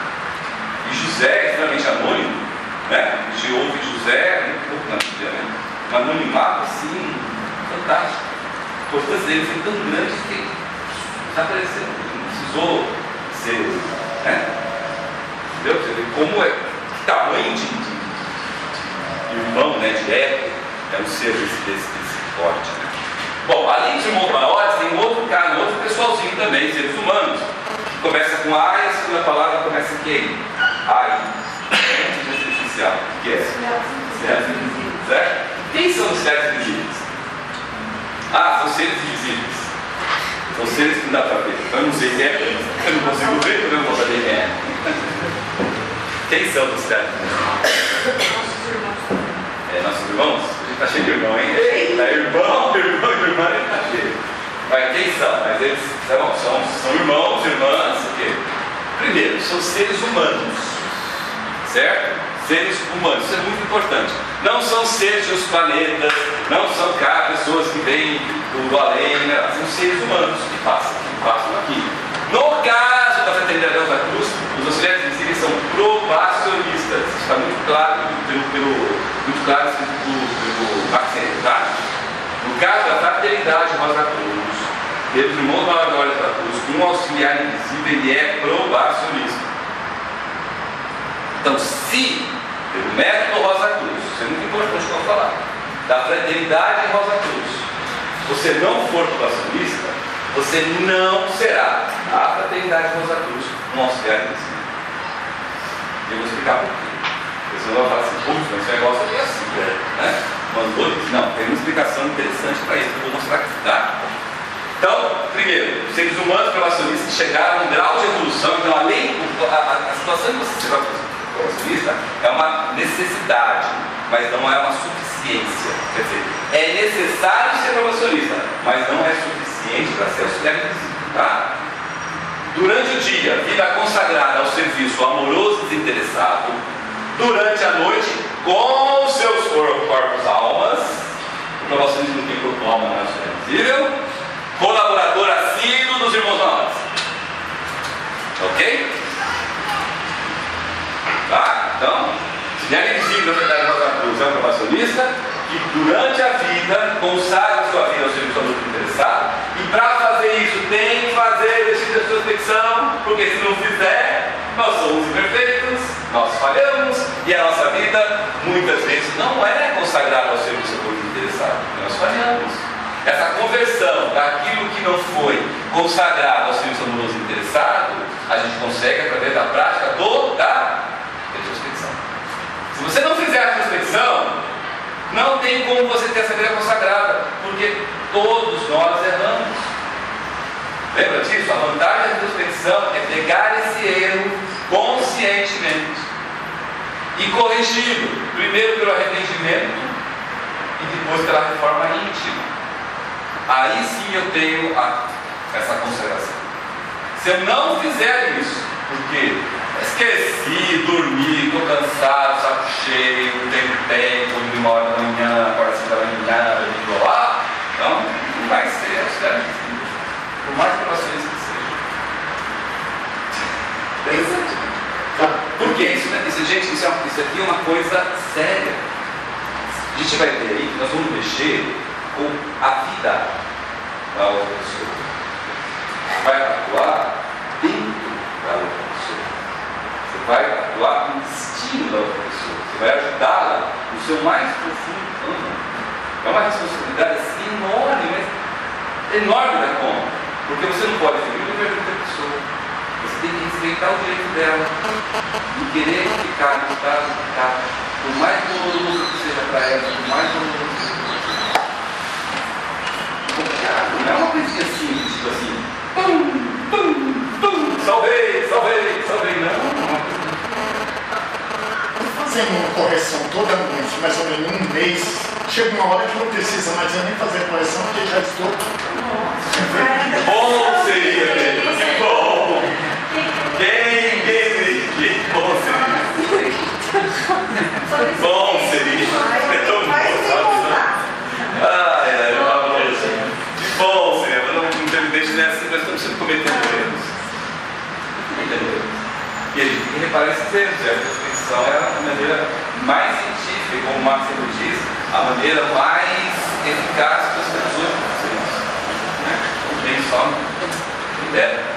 Vamos lá, então, vamos agora por passos, como é que esse processo funciona. Primeiro, os auxiliares invisíveis são reunidos em grupos. Então, se você é um provacionista, condição suficiente, se você vive a vida consagrada, sendo o seu corpo desinteressado, se você constrói o seu corpo-alma, nutre o seu corpo-alma, aí você é reunido em grupos, certo? De acordo com o temperamento e capacidades. Aí a astrologia é das mais lindas e maravilhosas. Aí você entende o que é realmente astrologia. Você é aplicado a isso. Né? Então, temperamento e capacidade é que faz você se reunir com um grupo de auxiliares invisíveis. O segundo, estão sempre sob orientação de outros auxiliares invisíveis. Olha a classe, são médicos. Certo? Os seres encarnados, tá? Os seres que durante o dia estão aqui na labuta, no dia a dia.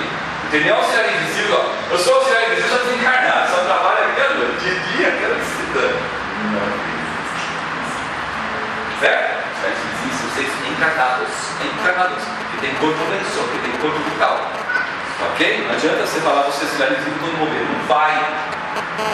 Não é mesmo, entendeu? Tá? Então isso é importante. A liderança desse grupo é médico. Olha que maravilha, são os nossos irmãos e irmãs que vieram, né, com essa graça maravilhosa de exercerem a medicina. Né? Quando eu falo médico, não é médico, só médico, não. Médico, enfermeiro, psiquiatra, psicólogo, trabalho na área da saúde, certo? Na área da saúde, né? Esses são os níveis. Não tem como não ser.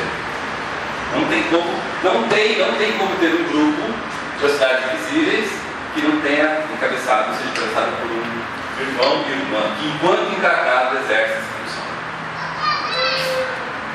Bacana, né? Maravilhoso, eu acho. Mas eu acho, né? Bom, como é selecionado e formado esse grupo?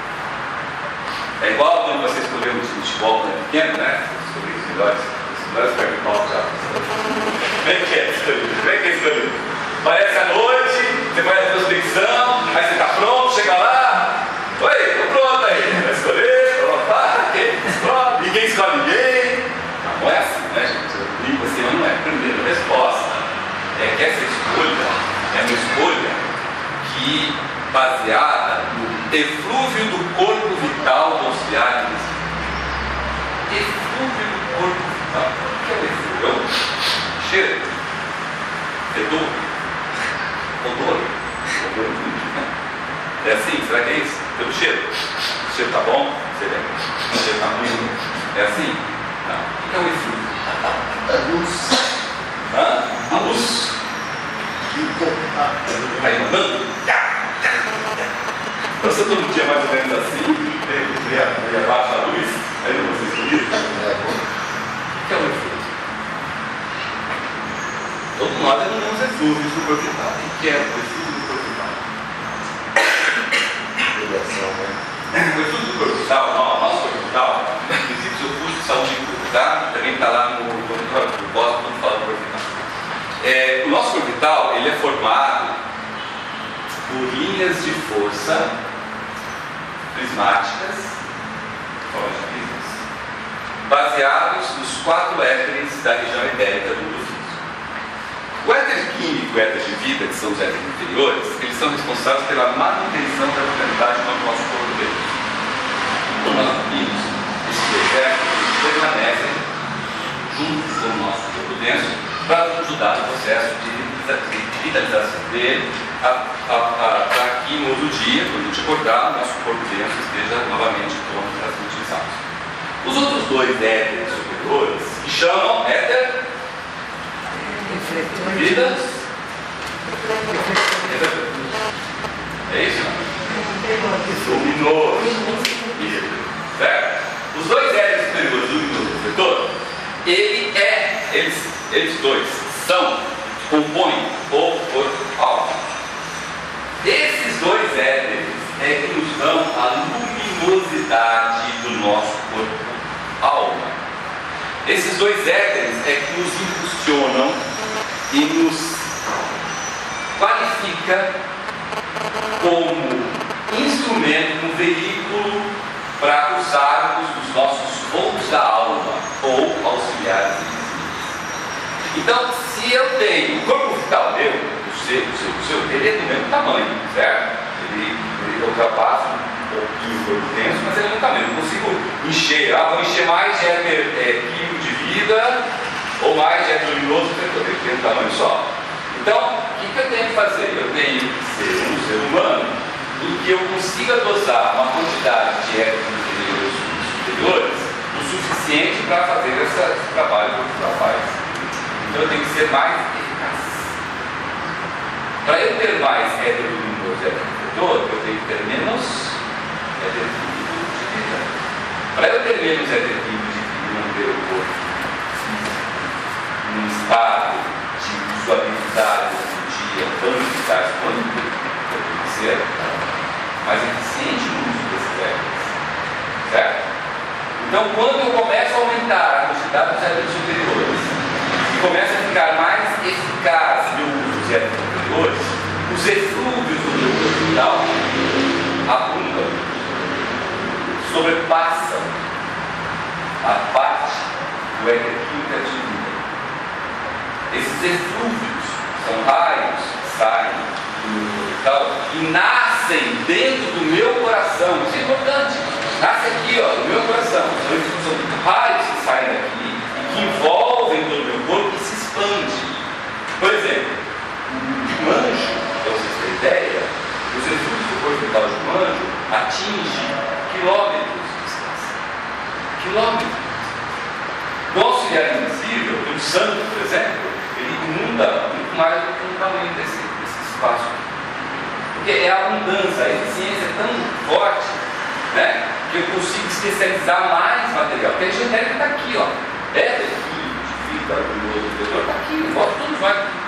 Agora, eu pegar e se especializar dentro de mim e depois eu vou retornar com as qualidades espirituais que eu tenho para ser filho de outras pessoas, é um trabalho de multiplicação. E isso que é o estudo do corpo vital dos fenômenos. Isso eu produzo, todos nós produzimos isso, um pouquinho, outro, quase, estamos sempre produzindo. Nós estamos produzindo, nós saímos doentes. Certo? A gente cai doente, tanto é que quando o auxiliar invisível cai doente, e o auxiliar invisível cai doente, viu, gente? Porque é ser humano, porque falha, porque erra. Certo? Ele não faz esse trabalho. O auxiliar invisível, quando está doente, ele não sai à noite para trabalhar. Porque ele primeiro precisa agradecer seu corpo. Depois não os outros. Não é Marte. É Dó. Certo? Não tem aquela coisa, eu estou morrendo, mas eu quero ajudá-lo. Não existe isso. Isso aí é astúcia atlante. Olha como eu estou. É que olha assim, olha o esforço daquele irmão. Não existe isso. Tanto é que não sai do corpo, fazendo o mesmo que interessa. Nós ajudamos até você ser dentro do processo, não tem privilégio nenhum. Não é porque você é auxiliar invisível, né? Nosso auxiliar invisível é João. Então hoje o grupo vai atender. Desde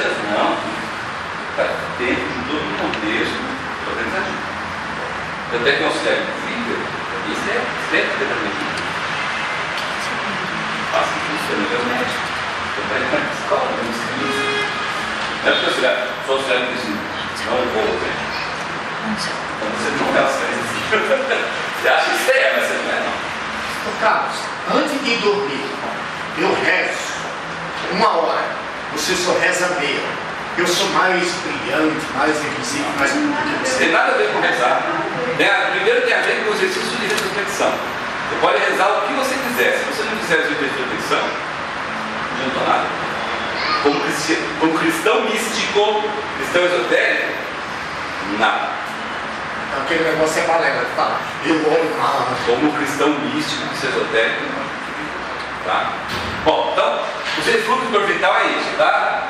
O primeiro eflúvio orbital que você transmite é quando você assina o compromisso de provações. Ou quando você vai ser provações, você tem um compromisso lá, você tem que assinar, certo? Aí quando você assina, lá vai o eflúvio orbital. É a primeira vez que você passa esse eflúvio orbital para alguém, tá? E esse eflúvio orbital, ele é passado para ser utilizado para ser grupo, né? Diariamente você faz uma anotação e essa anotação, né, que é feita com o manete inteiro, é o que permite que você dê a autorização para se juntar a um grupo que vai ser escolhido para trabalhar com auxiliar invisível à noite, certo? Daí a importância do provacionista ser ativo. Não achar que o que ele faz é uma mera formalidade, o negócio não vai, ninguém vai ver. Certo? Ok? Tem gente que detalhe que não sabe. Bom, então, uma vez feito isso, né, uma vez feito todo esse processo, o grupo ele é composto sempre de 12 provacionistas e mais um. Logicamente, os provacionistas e mais um. Você tem nesse a liderança, como eu falei aqui, é um irmão ou irmã que durante o dia exerce uma função do que nós conhecemos como saúde, né? Uma coisa de saúde aqui. Por que 12?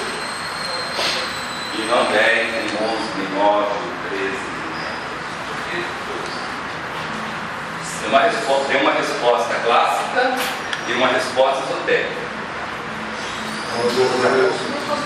12 apóstolos.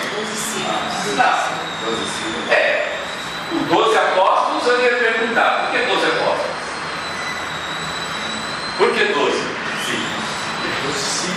Por que 12 pessoas que estão juntos? O trabalho, gente, é na região, o trabalho é não é o trabalho necessitado por esse grupo, não é na região interna do mundo físico. Não é no mundo do desejo, não é no mundo do pensamento, né? É na região interna do mundo físico. Então é no mundo físico. No mundo físico e somente no mundo físico, certo? O máximo que você pode colocar de pessoas em contato com uma pessoa no centro é de 12. Se você colocar 13, a 11ª vai ficar sem contato com o de Deus. Máximo é 12. Tá? Eu quero fazer isso. Pega 12 esferas, pega 12 esferas iguaizinhas, coloca lá uma da outra lá, vai ver que 12. Se você tentar colocar 13, uma não vai conseguir contato para 100%. Pode colocar 10, 9, 8, vai sobrar. O máximo é 12, é por isso.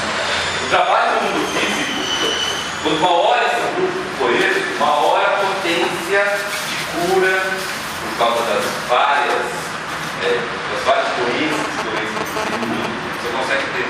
Então, 12 é por isso. Esse é o motivo dos 12.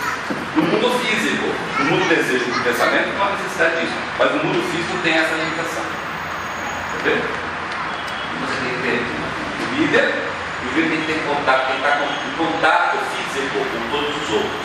O máximo que você pode colocar são 12 pessoas. Então, você não consegue colocar mais do que 12. Esse é o motivo, tá? Isso matematicamente é explicado, tá? Tem uma coisa que eu não lembrar a palavra, não sei se chama ossação, não é uma palavra esquisita, sabe? Mas matematicamente é provado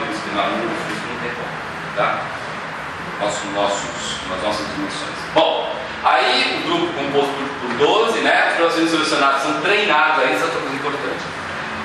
Os promocionistas que vão ser auxiliares invisíveis, eles são treinados para ser auxiliares invisíveis. Tem treinamento, existe curso para isso. Não é do tipo, eu sou promocionista e portanto eu sou auxiliar invisível. Não é assim que funciona. Você tem treinamento. Por isso que uma coisa é você ser clarividente, outra coisa é você ser clarividente treinado, outra coisa é você ser clarividente, outra coisa é você ser clarividente treinado.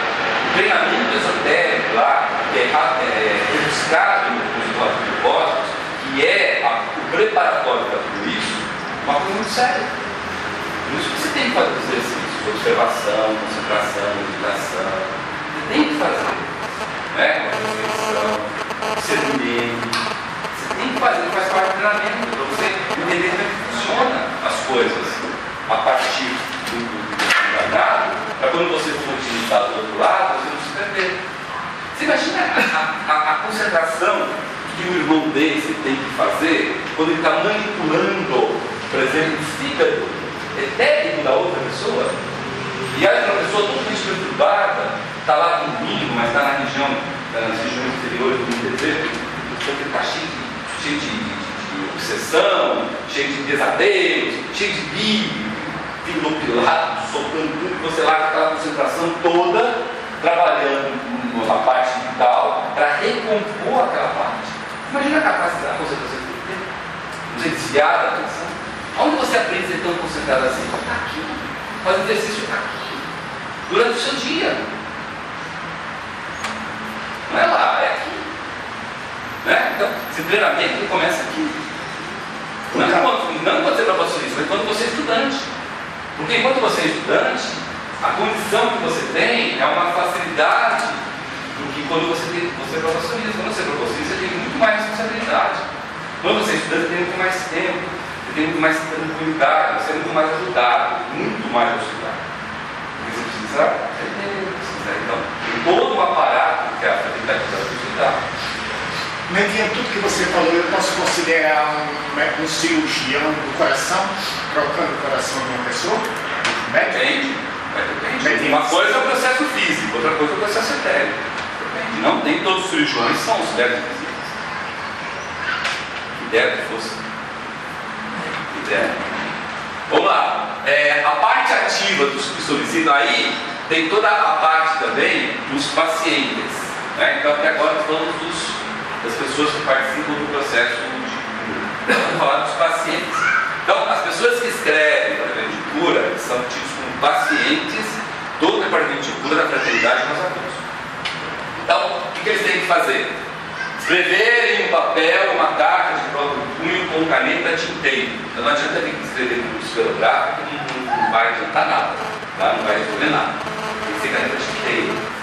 Eu uso hidrográfica.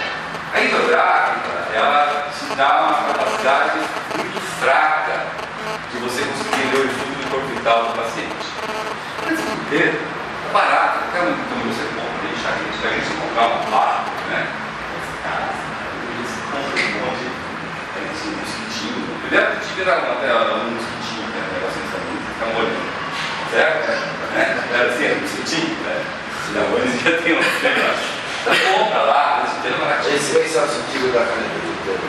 Qual o sentido? O sentido é mostrar aí depois, a substância do seu corpo vital é extraída da carta pelos irmãos maiores. Então a caneta inteira te coloca ali, quando você escreve com ela, pela ser a base da água, ela te dá ali, naquele negocinho que você escreve, todo o estado de saúde que está no seu corpo. Você pode chegar lá e falar assim, olha, eu estou escrevendo uma carta aqui porque eu estou com dor no pâncreas. Aí a leitura daquele fluido vai dizer o seguinte, por esse cara aqui no pâncreas, o nome dele é, sei lá, intestino. Não é com pâncreas. Mas aqui tem o alto dentro que é pâncreas. Não tem. A coisa vai ser intestino. Aí por intestino fala, sai do pâncreas, sai do pâncreas, você não tem mais pâncreas. Você nunca teve dor no pâncreas. Mas também, uma hora vai chegar para você, ou você vai falar assim, ó, tá vendo? Era intestino, viu? Não era pâncreas não, viu? Fala pra ele que é pâncreas. Aí a gente retoma aquela conversa que foi no início em relação à fé e à forma íntima. Precisa aliar a fé E a reforma íntima, se não tiver essas duas coisas, também esse tratamento não resolve. Isso que eu falo. Não resolve. Não tem fé de cura, primeiro tem que fazer essa parte. A segunda parte, a segunda parte vem pelas cartas que são recebidas na lições que ela tem que aprender, que ela tem que praticar. É a parte de reforma dela, que é a aprendizagem da lição do qual foi ativada a doença. A pessoa não recebe só, ela não tem que chegar lá e escrever, beleza, vou lá fazer escrever uma assinatura lá no gerador. Natura, vai pra cá. Não é assim. Ela recebe junto todo um procedimento e material para exercitar, para ela fazer tudo. Entendeu? Que está relacionado justamente com a lição que ela tem que aprender. Porque não adianta nada, se eu chego lá e reparo o fígado de uma pessoa e o filho dela ou piorou desse problema porque é uma pessoa extremamente invejosa, fofoqueira, não sei o quê, se ela continuar sendo fofoqueira, não vai funcionar. É aquele negócio, negligência do paciente. O paciente é negligente. Às vezes a cura ela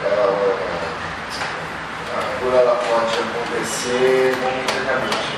E como uma medicina convencional trata só a consequência e não a causa, então volta novamente. É uma coisa como uma úlcera nervosa. O indivíduo é extremamente nervoso. Ele toma um remédio para úlcera, cura ou faz uma cirurgia, mas aí volta novamente. Volta novamente. É a mesma coisa que aconteceu. É a condição mental. Exatamente, são as duas coisas. Bom, então, a substância é extraída, aí, tem um papel veterinário de tratabilidade corporal. Então, a leitura feita do paciente tem que ser mesmo. E quando a pessoa faz isso, ela está dando autorização ao auxiliar invisível verificar o seu corpo vital. Porque uma coisa que pressupõe que a abertura, é o respeito do livre-arbítrio. Eu posso te ver totalmente estourado. Agora, se você não pedir, eu não tenho nenhum direito, de preferência só. Isso que é uma coisa importante. Livre-arbítrio. Entendeu? A correção daquilo que você está sofrendo tem que partir de você. Não pode partir do doutor, tem que partir do paciente. Se o paciente não quiser, o curador não tem nenhum direito de chegar lá e interferir e curar. Se ele fizer isso, é magia negra. Você pode fazer com a maior intenção. Não, mas a intenção minha foi salvar aquele irmão. Mas vem cá, quem disse que ele quer ser salvo? Quem disse para você? Quem é você para interferir no livre-arbítrio dele? Se nem Deus que o criou interfere. Por que essa prepotência? Antes que você gostou da parada, imaginei. Aí, bom, isso o Marcos Filho fala lá no Carta de Trânsito, ele fala de um caso desse, né? O ministro fez isso, tirou uma determinada danada, ele perdeu muito tempo. Volta para você com choque de retorno 3 vezes, mais intenso. Aquele problema da pessoa volta para você com 3 vezes de intensidade. Para você aprender essa lição, uma lição do perdão. Não pode. Então, esse movimento aqui parece um movimento muito simples. Se escrever lá, é essa permissão que ele dá para você. É a primeira parte, lembra? Aquela vontade inicial, aquela certeza de que, olha, eu deixo, eu quero, está aqui, ó, minha situação é essa. Eu não sei nem direito qual é a minha situação, eu acho que é o pâncreas, eu boto lá pâncreas, mas te dando liberdade de você estar puxado no corpo vital e verificar que parte está com. E o que eu devo fazer para reparar? Por isso que vem as cartas juntas, que são cartas que indicam a lição a ser aprendida.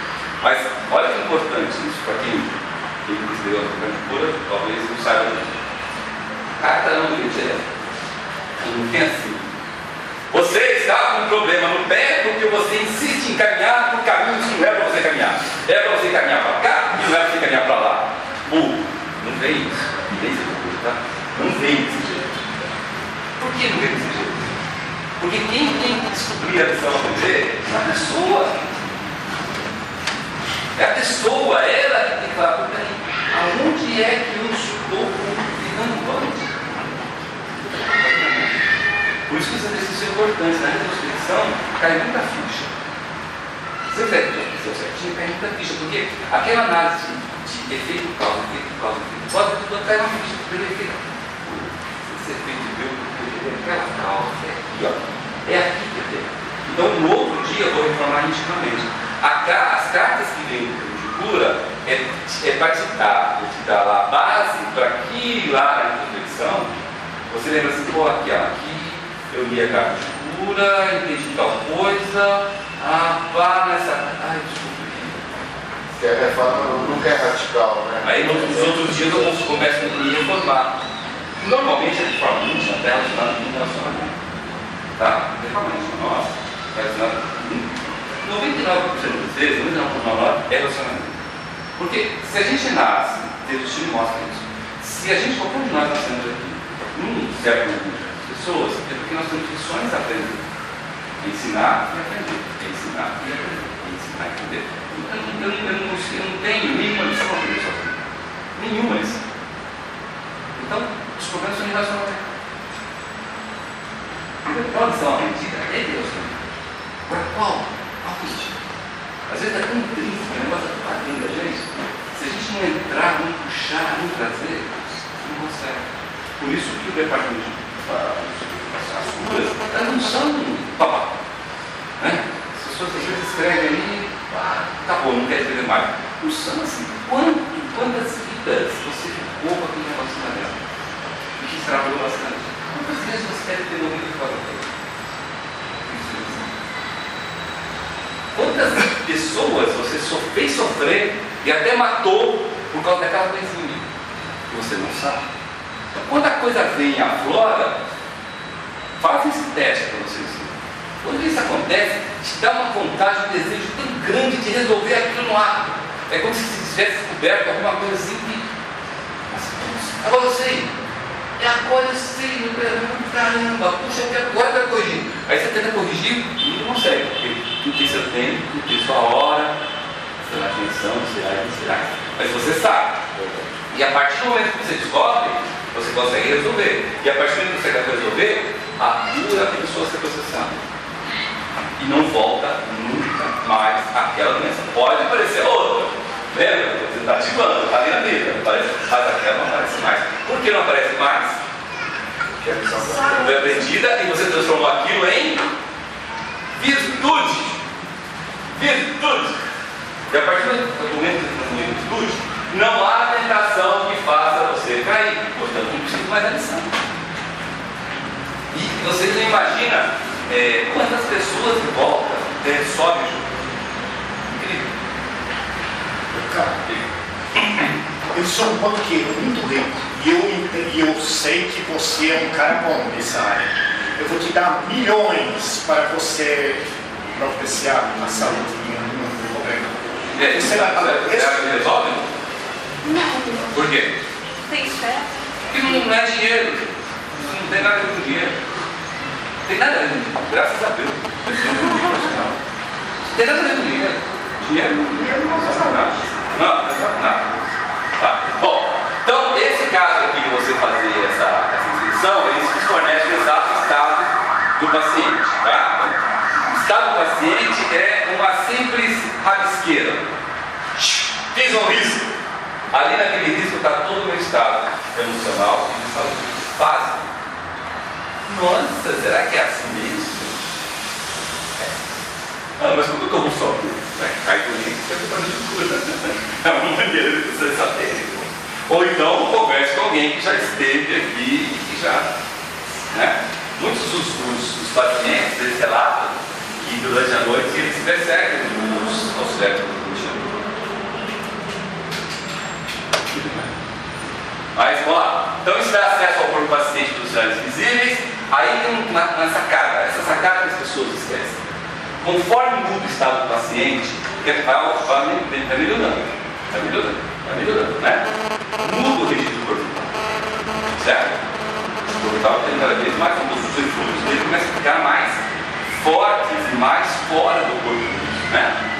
Por isso que é importante o paciente sempre estar lá escrevendo, durante o dedo, 24, né?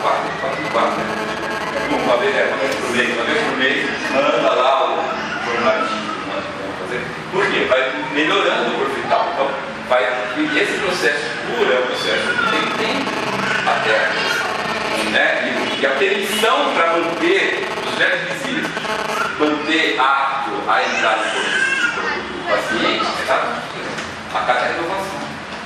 Por quê? Porque nós somos donos dos nossos corpos. A qualquer momento eu posso ter não quero mais. Eu quero você. Então, para dizer, não, continua, pode entrar. Preciso daqui. Porque se não for, para. Deus tivesse que para. Não quer, né? Vou trabalhar com isso, né? Então, isso que garante o contato contínuo dos irmãos maiores, né? Porque lembra, os atividades visitas são meros canais. Os canais que eles fazem é pegar aquela força de cura dos irmãos maiores e, através dos orbital, trabalhar no corpo dentro, no orbital do irmão que está doente. Por outro lado, essa força de cura dos irmãos maiores é um trabalho dos irmãos maiores na força crística, né? E baixa nível, no sentido de certo nível de vibração. Porque o corpo do doente está com uma vibração tão baixa que se você pegar direto a força crística e jogar no corpo do paciente, não vai resolver, vai passar direto. Entendeu? Então tem que ter essa, né? Por isso que trabalha assim, por isso que a importância desse grupo, vocês por exemplo, você é invisível, curadores, pela simpatia astrológica, tudo aquilo que a gente para canalizar essa força, para um pouquinho dessa força se fazer o maior efeito possível. Todo esse trabalho tem que cuidar para isso, tá?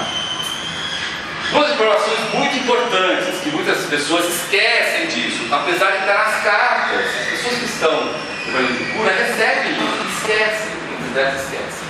Primeiro, utilizamos meios físicos sempre possíveis. O que quer dizer isso? Quer dizer que muitas vezes os pacientes são enviados a médicos. Que nenhum tratamento deve parar por ter um plano de cura, porque lembra, os irmãos e irmãs que são médicos, mesmo não sendo os médicos possíveis, têm esse trabalho maravilhoso de manter o paciente ativo enquanto ele está no seu estado de vigília. Porque o resgate é feito aqui. O resgate não é só de noite, o resgate de dia. Então o médico, o psicólogo, o sinalista, qualquer um que trabalha na parte de saúde e que consegue remediar para manter a pessoa no estado de vigília o mais consciente, o mais apto possível, é maravilhoso. Isso quer dizer o seguinte: qualquer tratamento que faz a pessoa se manter topada hoje em dia é uma porcaria. Não serve para nada, porque uma pessoa que é topada, ela está simplesmente renegando a vida de nós. Tem muita gente hoje que é viciada em remédio, né? Já teve. Viciada no serviço. Tem muita gente que toma Dorflex, não toma café com leite aí para ao invés de, né? Pô, com 60 anos, não dá para eu carregar o fardo, sabe? Não dá para carregar os arquivos daqui. Eu não vou mais carregar, não, eu tenho que carregar os fardos, vocês aqui e bota aqui nas coisas. Aí eu posso voltar para tomar Dorflex. É assim. Então, isso é importante, tá? A outra informação muito importante, isso é para o que eu falei, né? A segunda parte muito importante é a dieta alimentar. Isso é importante. Tá? Importante. Não é que o paciente tem que virar vegetariano. Ah, tem que virar vegetariano. Não, não tem nada a ver. Uma coisa, outra coisa. Mas também não é para a pessoa comer, né? Só comer macarrão, pizza, só coisa, né? Tem que ter uma dieta equilibrada, né? E hoje em dia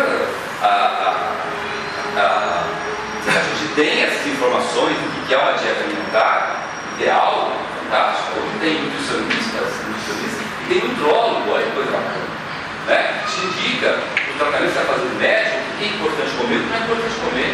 E a maioria fala, você pode comer de tudo, só que com parcimônia, você tem de tudo, mas mais isso que aquilo, porque o seu estado, enquanto doente, precisa mais do que aquilo. Então a dieta é importantíssima, tá?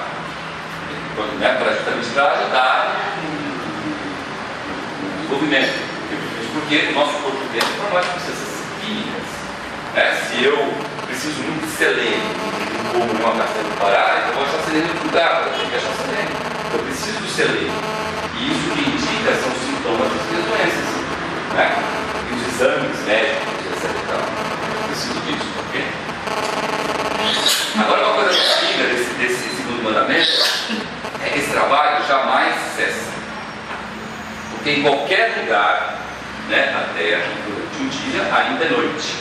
E aí, em qualquer lugar da Terra, que ainda é noite, tem sempre esse trabalho curador praticado, sempre por grupos de 12 mais 1, atuando para ajudar os irmãos e irmãs que estão doentes, que sofrem, a sarar a sua condição que ele ativa. Né? E o mais legal disso é que tudo isso tem a ver com antropologia. Porque olha que legal um negócio para acontecer. Nós pegamos esses aspectos que eles fazem, eles utilizam muito a progressão do trânsito. Até para descobrir o seguinte: quais são as fases em que eu tenho que aumentar a quantidade de eflúvio do auxiliar invisível no corpo do paciente e quando eu não tenho que aumentar fluxo do nariz, né? Quando eu não posso tocar no órgão dele e quando eu posso tocar.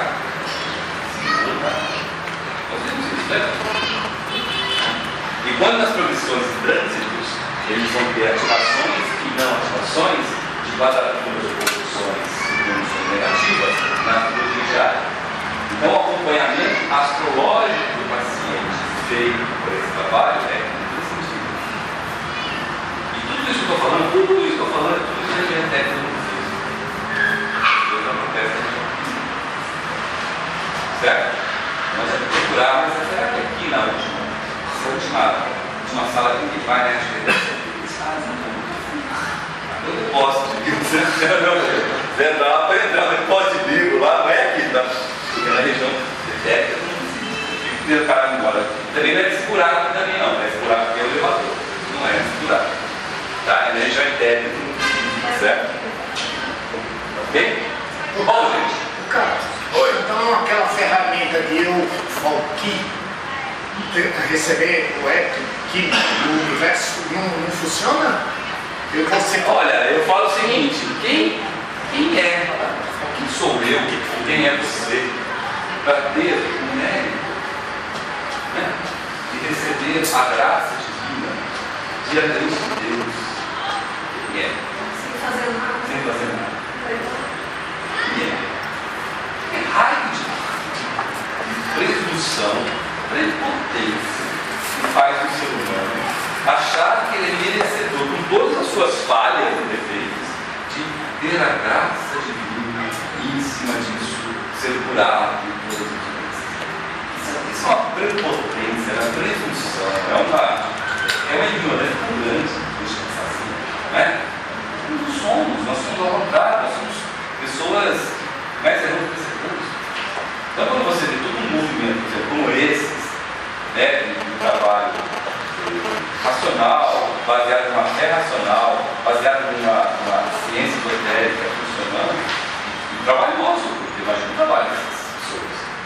Quando chegam de noite, acho que é mais fácil a gente acontecer. Esperar ter o mérito de, em precisando, poder contar com um negócio desse. Tem de nós que dá para contar com isso não. Certo? Vamos comer? Vamos tomar um café, um chá?